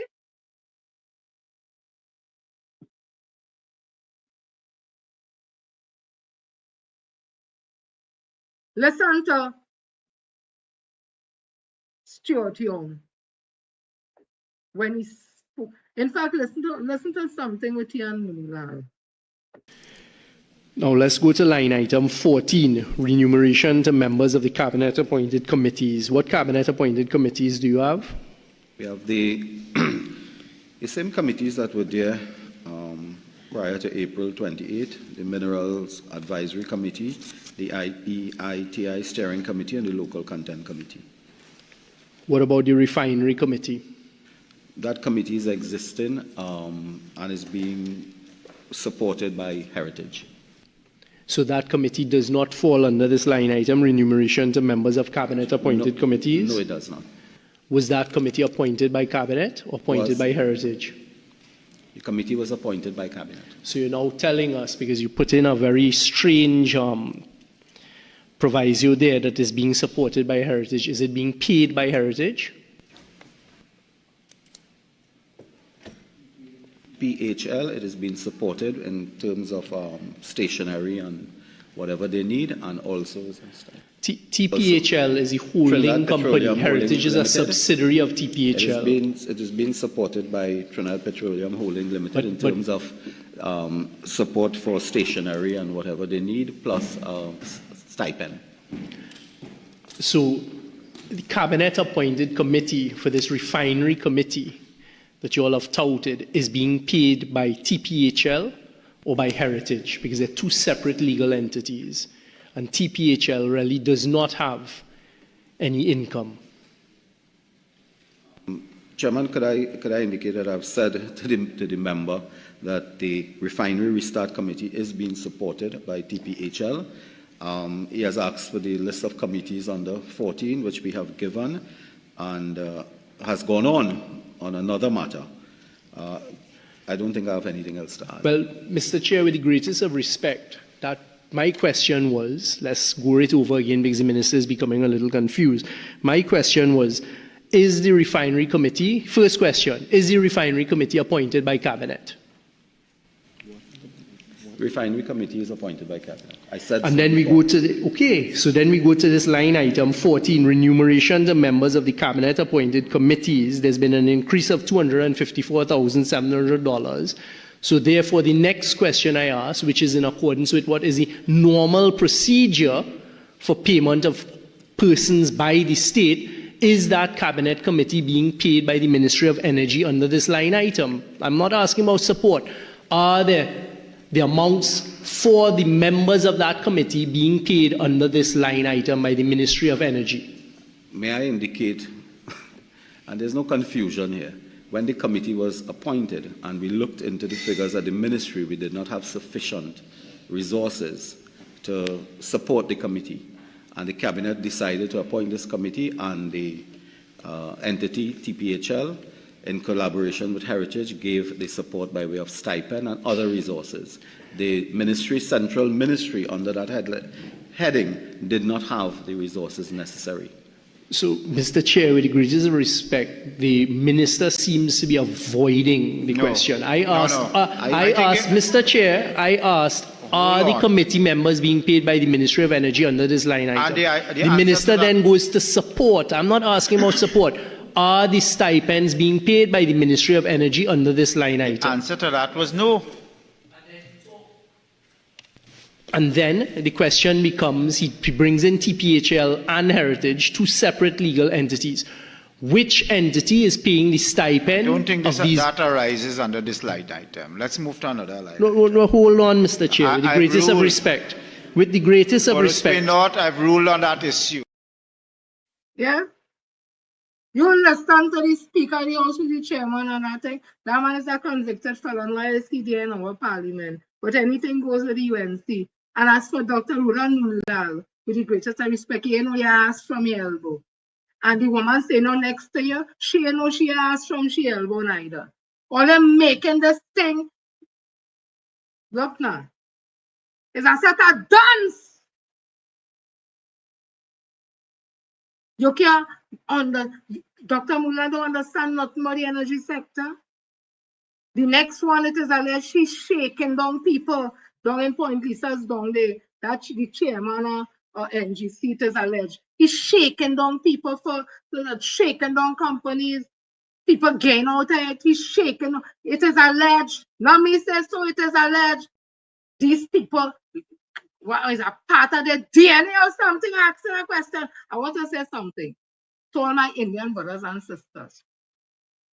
I always say it's not all Indian people that think like Kamala and them. But let me tell you something. It's getting harder and harder for me to believe that all they don't think like Kamala and them, you know, because all they come out and say nothing. Don't talk behind all your hand. Don't talk in a group. Come out in the open. Just like the man who voted for UNC, come out and talk. Come out in the open and say, we don't support Kamala for services and this UNC. All they saying nothing. So we all want we to think. What are we to think? We want to build this nation with everybody. My member of parliament said he's not afraid to speak about race. He's not afraid because it's still not happening in this country. He's willing to take it on hands-on because we have a problem with race in this country and discrimination and racism. And it has reared its ugly head under this UNC government. And people, we need to talk about it. And he's not afraid to talk about it. I have a special song for Sean Sobers and all them African and them who in the UNC. But my salient point is, Dr. Rudan Muninal don't know he asked from his elbow in the energy sector. Listen to somebody who knows the energy sector, who would have told us about the energy sector and would have warned us about what will happen if a UNC government come into office. As I was saying, when we realized we'd run out of reserves at some time in the future, that might be too far off in Trinidad, we went to Venezuela. And everybody in Trinidad now know about Dragon. That Dragon field of gas is worth 3 TCF of gas that gives us gas for decades. 18 kilometers of pipeline to a platform in Trinidad, straight into monetization. Venezuelans don't have that ability to monetize gas. You bring it straight across to the hibiscus platform, straight down into Atlantic LNG. They print in money from LNG, we print in money as well. BP Shell print in money using Venezuelan gas. And the Venezuelans as well, for the first time, get the opportunity and the ability to monetize their gas in a fashion that they couldn't before, straight into LNG. 2018, we scored commercial term sheet, change of government in Washington, geopolitics change, new president, heavy sanctions. Can't do business with Venezuela anymore. Everybody is hands off. We didn't give up. Continue to maintain the relationship. I went across the Venezuelan population, don't know this, putting myself at risk at times during the time when it was heavily sanctioned. When there were protests in the street, there was no food in the stores of Venezuela. I saw that firsthand. Going to continue to meet with the government of Venezuela, because when you're with a friend in bad times, they're going to remember that. And that is part of what diplomacy is about. We believed in it for Trinidad and Tobago, maintain the relationship, change our government in Washington again. Prime Minister and myself decided strategically we have to try, because we have to get access to that Venezuelan gas for the future of Trinidad and Tobago. 9 trips, I think, in 1 year to Washington, D.C. Very, very carefully. The same White House that you all see on television, several visits I made to the White House. The same Congress that we see now on television, Prime Minister and myself went. We didn't only meet with Democrats who in government, we met Republicans as well and educated them as to who Trinidad and Tobago is and the benefits it could have. What was his story? Europe needed gas because they had come off of Russian gas. We are a friendly country and ally that could provide LNG. We could provide fertilizer. We have plants that are already built with capacity. All we need is access to that gas from proven reserves in Venezuela. 18 kilometers of pipeline, boom, LNG, ammonia. They listened. We kept at it. I remember one day the Prime Minister giving 7 speeches to different Republicans, Democrats, members of the government. We got through. You all know now, we got an OFAC license, the only people, apart from Chevron at the time, to get permission from the United States to do business with Venezuela. But of course, when we were negotiating, they didn't want any payment in cash. We said, okay, we'll pay them in LPG. First thing that you hear screaming at us is, well, President Maduro wouldn't do business with you all because you're not paying him in. Again, it's not for us. It's not for Prime Minister Rowley and Stuart Young. It's for the people of Trinidad and Tobago. We didn't give up. I kept going to Venezuela, meeting with them, taking pressure at times, but we kept engaged with the United States, and in October of last year, we got an amended OFAC license. We could pay in US currency, fiat currency, etc. And a few short months afterwards, I'm proud to say that we managed to negotiate again for the first time ever a 30-year license with the Venezuelans, which we now have for the Dragon field. So we have that in hand. A deal that will provide major benefits to the people of Venezuela and secure the future of Trinidad and Tobago for decades to come. Yeah, that's a real minister energy. All that gone out the window now because Venezuela say, I don't know if they passed the theater what that Kamala Pastal says persona non grata. They don't want nothing to do with we. Nothing to do with no energy talk, nothing. That's the day. All the hard work, all you went on April the 20th and vote for UNC and some only ain't vote. All that gone out the window. The UNC have no negotiators. Them is hustlers, in my opinion. Them is no negotiators. Them can meet in a ballroom and talk to no white man. Don't talk to no European man. No board, no way, nobody, no Hague, and no want to meet with them hustlers and them. Them don't talk the language. Them is hustlers. Stuart Young talk the language. He was invited as a keynote speaker at the International Forum of International Negotiators just last year or year before. He know the language, he know the talk, they know he. I sure I know the accent was Stuart. Voting and consequences. Listen to him give a comprehensive overview on what has happened in Ukraine, while this inexperienced and incompetent Minister Energy making people feel everything is all right. And the drunk, racist lion, in my opinion, Prime Minister talking about we don't depend on Venezuela. Where we getting the money from? It had to be the IMF. What's going on at Nutrien and Point Lisas? What's going on at the estate? And how does that affect us as citizens of Trinidad and Tobago? Allow me to share my thoughts with you on how it's going to affect you and me and future generations. Let me just put the Point Lisas estate into context for us in Trinidad and Tobago, because as citizens we should all be concerned. The Point Lisas estate was built towards the late 70s, early 80s, the 80s period. And the vision for it was to build this industrial complex to attract energy companies, which fortunately we did. And now we're the largest exporter of products like ammonia in the world, second largest exporter of methanol in the world. Those are products that use our natural gas, and the natural gas we produce in Trinidad and Tobago. And the plants that are set up there are owned by these global energy companies. One of the global energy companies, actually one of the biggest nitrogen producers and ammonia producers in the world, is a company called Nutrien. What we're seeing today troubles me, because we in Trinidad and Tobago have to remain competitive in the global environment. We're not the only place that has natural gas. We're not the only place seeking to attract global investment in these plants.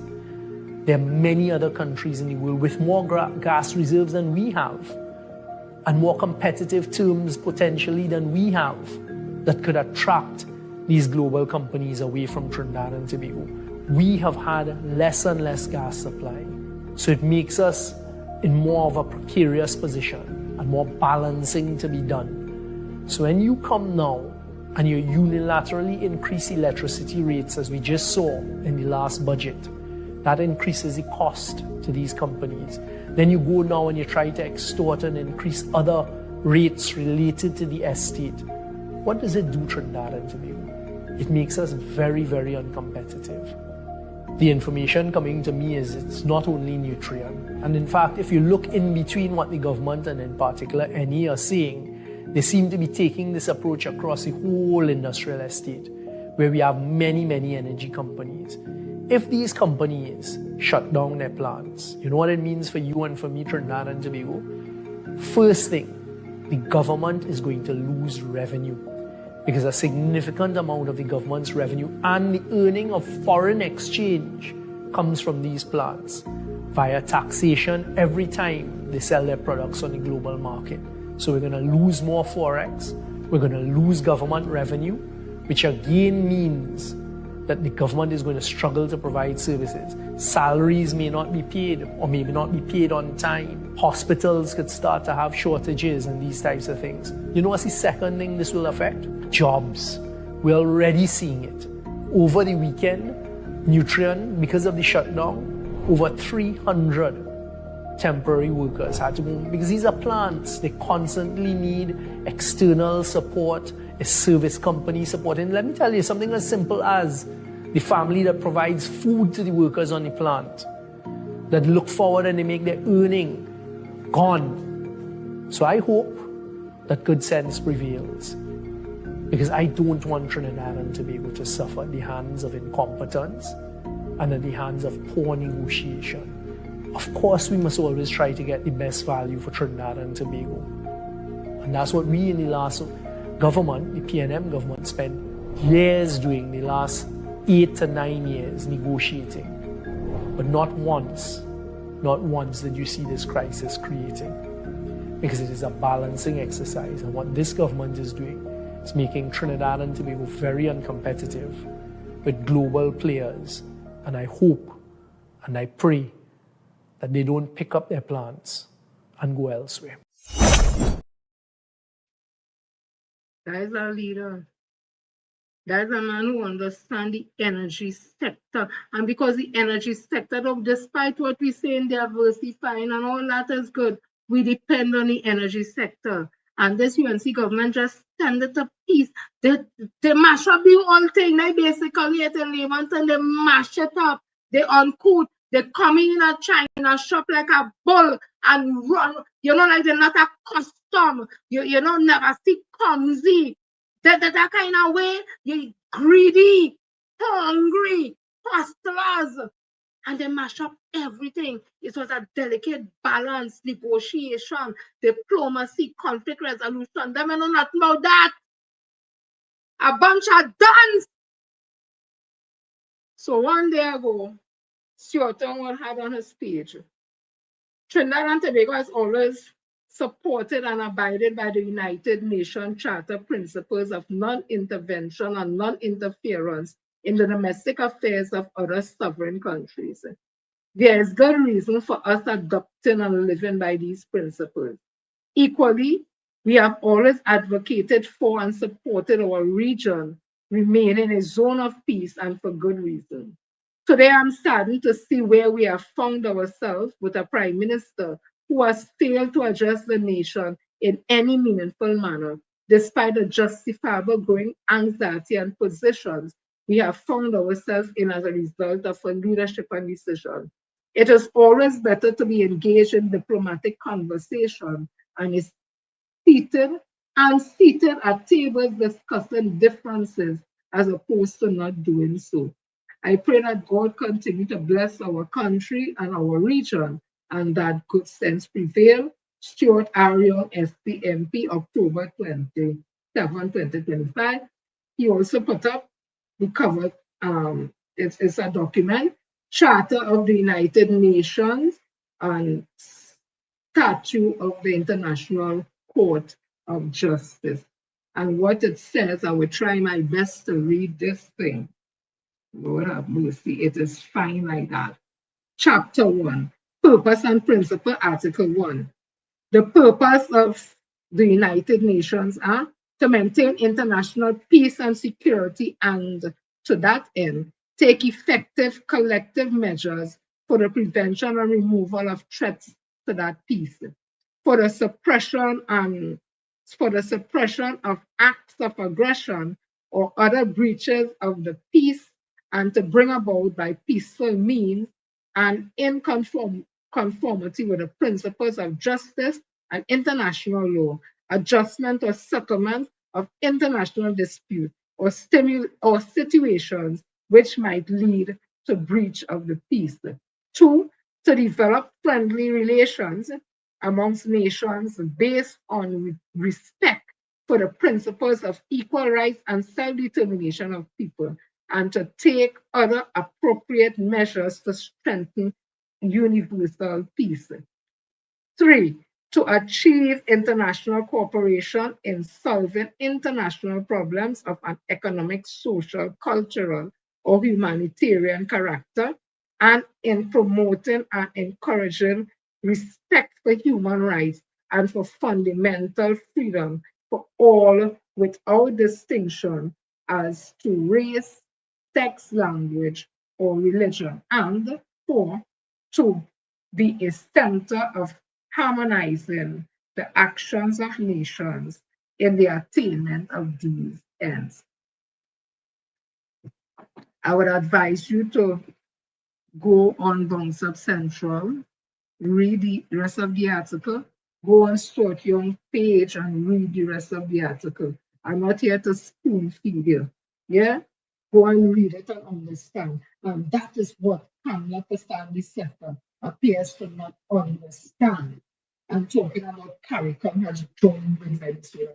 CARICOM wants to maintain based on the UN Charter and all the articles, that this is a space of peace. That's what it's about. But this woman who seemed to be unhappy, this woman who seemed to be empty, this woman who seemed to be a racist, this woman who seemed to be a drunk, this woman who seemed to be a liar, she don't want peace.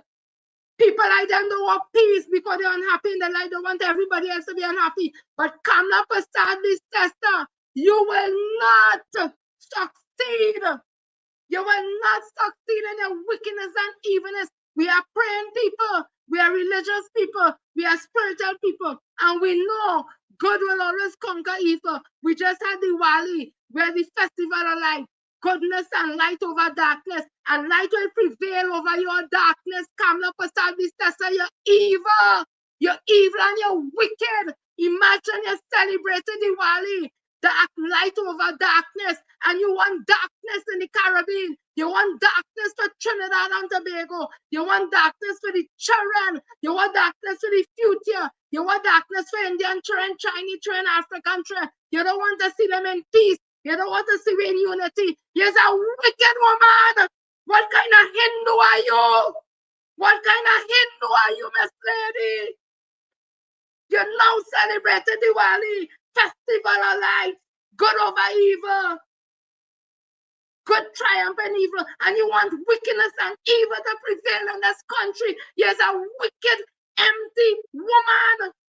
They call you a drunk. They call you a drunk.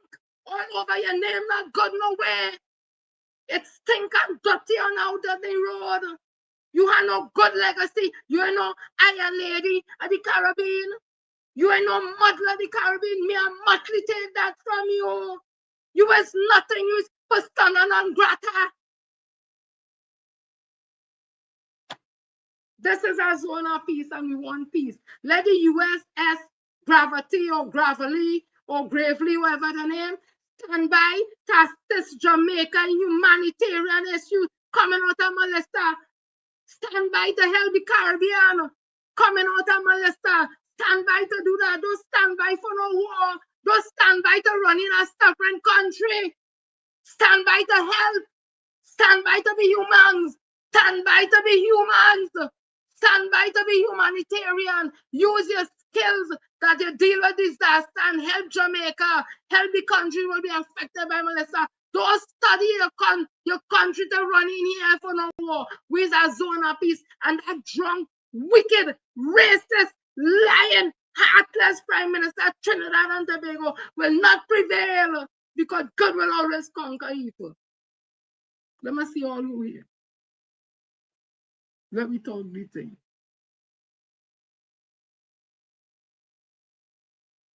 If I don't get to everybody, I want to tell everybody thanks for tuning in and looking. Right? Let me talk the thing unfiltered. Salteria, PF Cutter, Rookman, Mario. Let me see who we are again. Mary Hare, Rance TNT, MH37, Sarah, Margaret, Melka, Judy, Patty, Allison, Zara, Julia, Rudfin, Allison, Donna, Brenda, Benique, Randolph, Deborah, I'm not sure if I said Deborah, for Balti, Joyce, Kim, Carol, Jimmy, Bertram Roberts, and all who looked on. Let me look quickly on Facebook and see if I see anybody I should have done that before. Oh, you forgive me. I want to thank you all for the support. Thank you all for all your love. Thank you all for the concern and care. I really love you all as a team, as a group of people, because I know all they want good for this country. I know all they want good for this country. All they want this country first. Every Cleveland is fine and equal place, working hand in hand. I know all they want that for this country. Some all they make a mistake. Or they make a mistake and vote in our consequences. Some only who didn't go and vote and they're sitting down now and saying they should have go out and vote for the PNM. Some only who vote UNC and no, let's stay down today, no, let's quiet corner and saying I should have go and vote for the PNM. As bad as the PNM manage this country, has continued to manage this country, will always manage this country. We get with salary on time during COVID-19. When the world shut down, there was no economic development, no GDP, no GNP, nothing. Everybody getting their money on time. Public officers was home almost 2 years and getting the money. Only emergency workers were out there fighting and fighting to keep us safe. We were getting money, we were getting hampers, we were getting money to pay rent, we was getting work relief money. Not everybody would have gotten, but something was happening. We make it through that. We make it through a recession that the UNC bring in this country in 2015. The PNM come and they meet at 14% to pay. They didn't say they're not paying public officers. They borrow the money and pay public officers. They didn't go to the IMF. They had TPEP workers working. Yes, the money might not be small, but you know what? It was a turnaround. They could have joined us, so could have do something. TPEP workers was working. URP workers was working. Reforestation people was working. Cars was selling from the showroom. Groceries opening up all over. Groceries selling out. Pets selling out. We having a good time. And let's sit down some all here and ball Dr. Rolly's a tyrant, that Dr. Rolly evil, that Dr. Rolly wicked, that we suffering in this country and we eating grass in this country. But now we might really eat grass. We really might eat grass this time. We really might eat the grass. Ungratefulness is worse than witchcraft, and someone who was ungrateful to Dr. Keith Christopher Rowley and the People's National Movement. Some all you know that. In only quiet moment, only say no and say, we should have, could have, would have, but the time gone. That's why you don't go off on emotion, you think critically. Plenty people say no in jail because they say they should have, could have, would have, because they use the emotion and do things. And all they use all the emotion and didn't go and vote. All they use all the emotion and get caught up at stupid talk. But Stuart Young is at 1% and Dr. Rowley is a dictator now. Look who is dictator now. We in a SOE since this government coming to office. They're not a dictatorship. They're taking away we rights from we. They're joining with a sovereign country to invade our next sovereign country to thief what the people have. What kind of thing is that? We're not that type of people.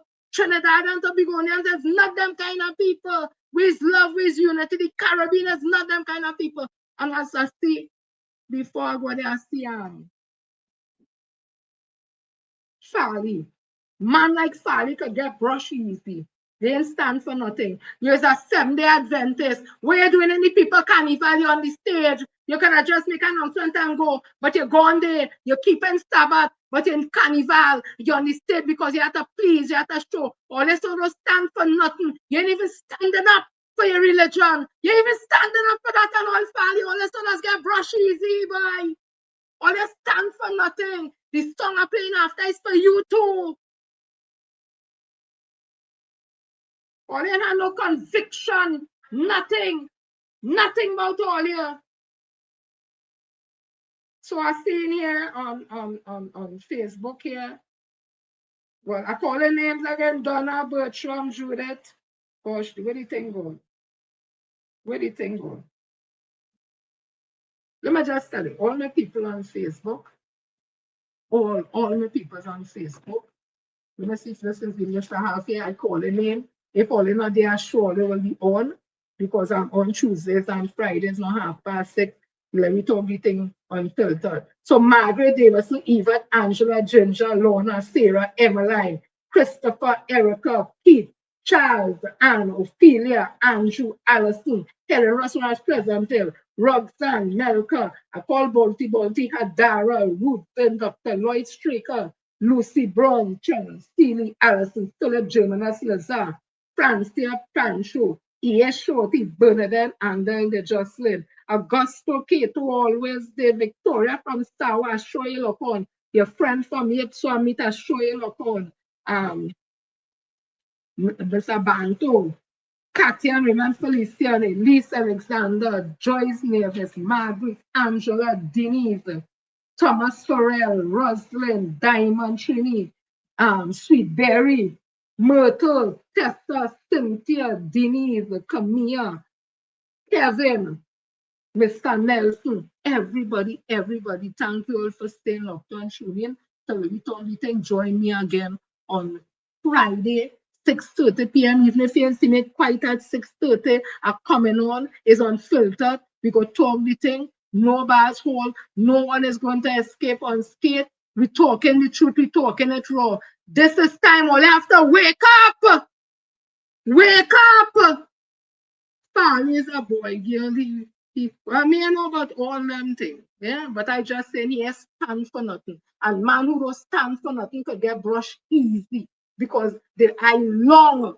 They have no value, they have no morals, they have no ethics, nothing at all. So that is what I just say. I want to thank you all for staying locked on, tuning to Let Me Talk the Thing. Join me on Friday, God's Spear.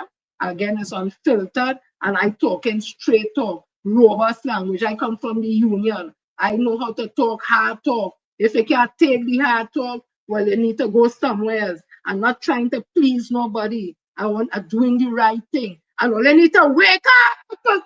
Wake up from all your slumber. Wake up. Wake up. Not just open your eyes and walk around sleeping. Wake up. We're in a crisis position. Say something. Somebody tell me what we gonna do. What you mean what the hell we gonna do? And we know to vote. We know what to do. Sit down, think about it. You can't tell me 40-something people in the parliament or 50-something people in the parliament could dictate we pace. It's we run things. It's what we want them to do. They have to do. We send them there to do what we want them to do. You say no, not to tell me what we go do. And if them, it's not them, it's we. Don't wait for nobody else to come and do it. It's all that we have to do it. All that we have to do it. Me and telling nobody to do nothing illegal. But think about it, talk about it. We're in a crisis state. Well, our prime minister, in my opinion, is a drunk, racist liar. That's in my opinion. And it have evidence I could pull to show what make me come to that opinion and that conclusion. So people, I love you all. See you all on Friday, God's Spear. And this song playing here is dedicated for all of them Africans and them who supporting the UNC blindly. This is for Farley Chavez Augustine. This is for the two Tobago representatives with their name Smokey and something or whatever the hell their name is. Who down here, they're like dumb lamb in Jerusalem. That is for them. This is for all them in the UNC, all them African in the UNC. This song is for them. Love all you. See you all here on Friday, God's Spear. Director, please.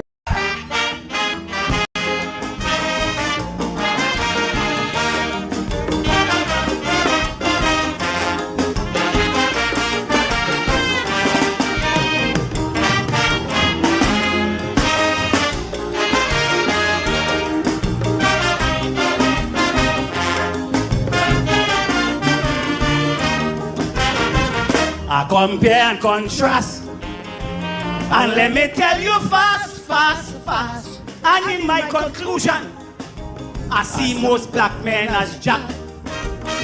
But since the days of slavery, black man heart is hard like stone. Cause it's black man who make black man groan. Cause black man never like he old. That's why since last election, crow grieving. Look at how all you treat Patrick Manning. The way all you run him, cuss him and tell him go. I never see the Indian street bars they pan they so. When pan the thief and Mac Nicol switch pan the tail. Indians went and make candlelight vigil by the jail. So on behalf of a few good niggas that I know, or you should never ever treat Mr. Manning so. Shame on you, Daga, Errol McLeod and Neil Rumcock and Obika. The way all you destroy the black brother. You are for prostitutes of black power. Look at how all you get weak. McLeod I now choking him, he could hardly speak. I'm so disappointed in you, black man. All you said, Catholic, but I'm African. All you ain't ashamed. Give back the African man his name. You get a big white police commissioner. Where are the advocates of black power? Massive cosign here, all Rambatap and Ricky Jai. And never see they put tears in Basip and the eye. So the first two of Scrappy and Crazy, you must understand. All of them is bottom African. All you sell we out. Look how all your hard black people suffering all about. Are waiting on them for emancipation. Hypocrite, weak, lying, bottom African.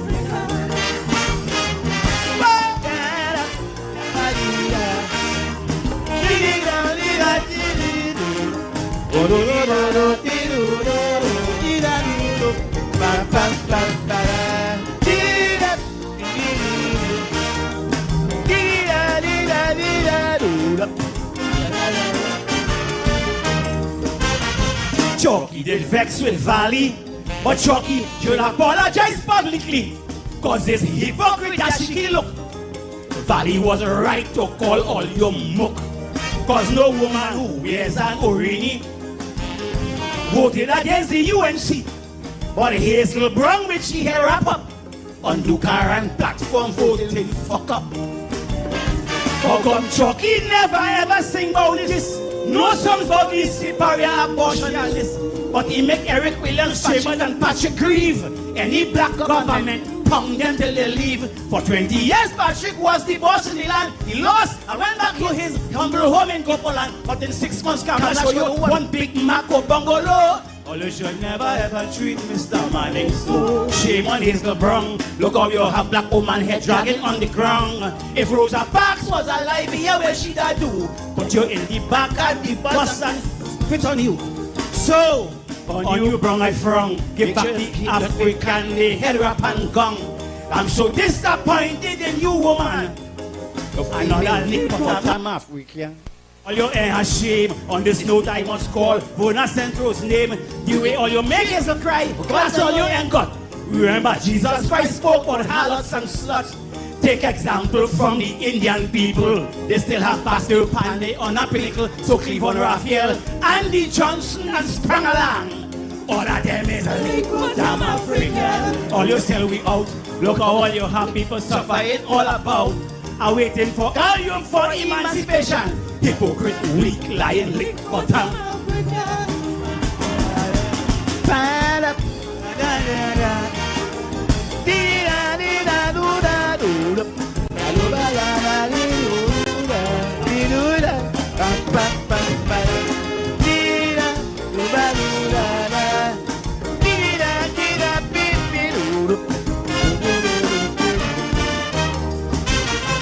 Remember Narayan Singh? People said he should swing. They even free partner Shama and Ram Logan want to destroy Abu Bakr. And in a taxi, I hear a man say, Ishan them ain't going away. But if it was a little black boy from Lavanti, he would have been on the plane already. And how come I ain't hearing anybody? Why they don't protest like 1970, where is Kafra Kambon and Orogo Ome? The so-called conscious men ain't had nothing to say. And sometimes it does really make me feel to cry when I see Macau dress up in three-piece suit with jacket and tie. He forget wrong neck jacket, now we wearing big tuxedo. All you should never ever treat Mr. Manning so. Is a set of fake for a couple $1,000. All the king bowl break. Dr. Fido Blake always used to tell me that the black man is the black man's worst enemy. Let Ram Kipalani run the country. The driver can't drive when it was Robbie. I'm so disappointed in you, black man. Your white bearded lick bottom African. All your air has shame. Give back the African man his name. You should be complaining, Dwayne should be off the scene. You want to go up Lavanti and build a latrine. You'll find that black people must sit in the cold and Kamala could by remote control. I'm so disappointed in you, black man. All you said, but I'm African. All you said, we out. Look how all your black people suffer. It's all about. I hate Tobago, I hate own champion. I show Jack is a lick, but I'm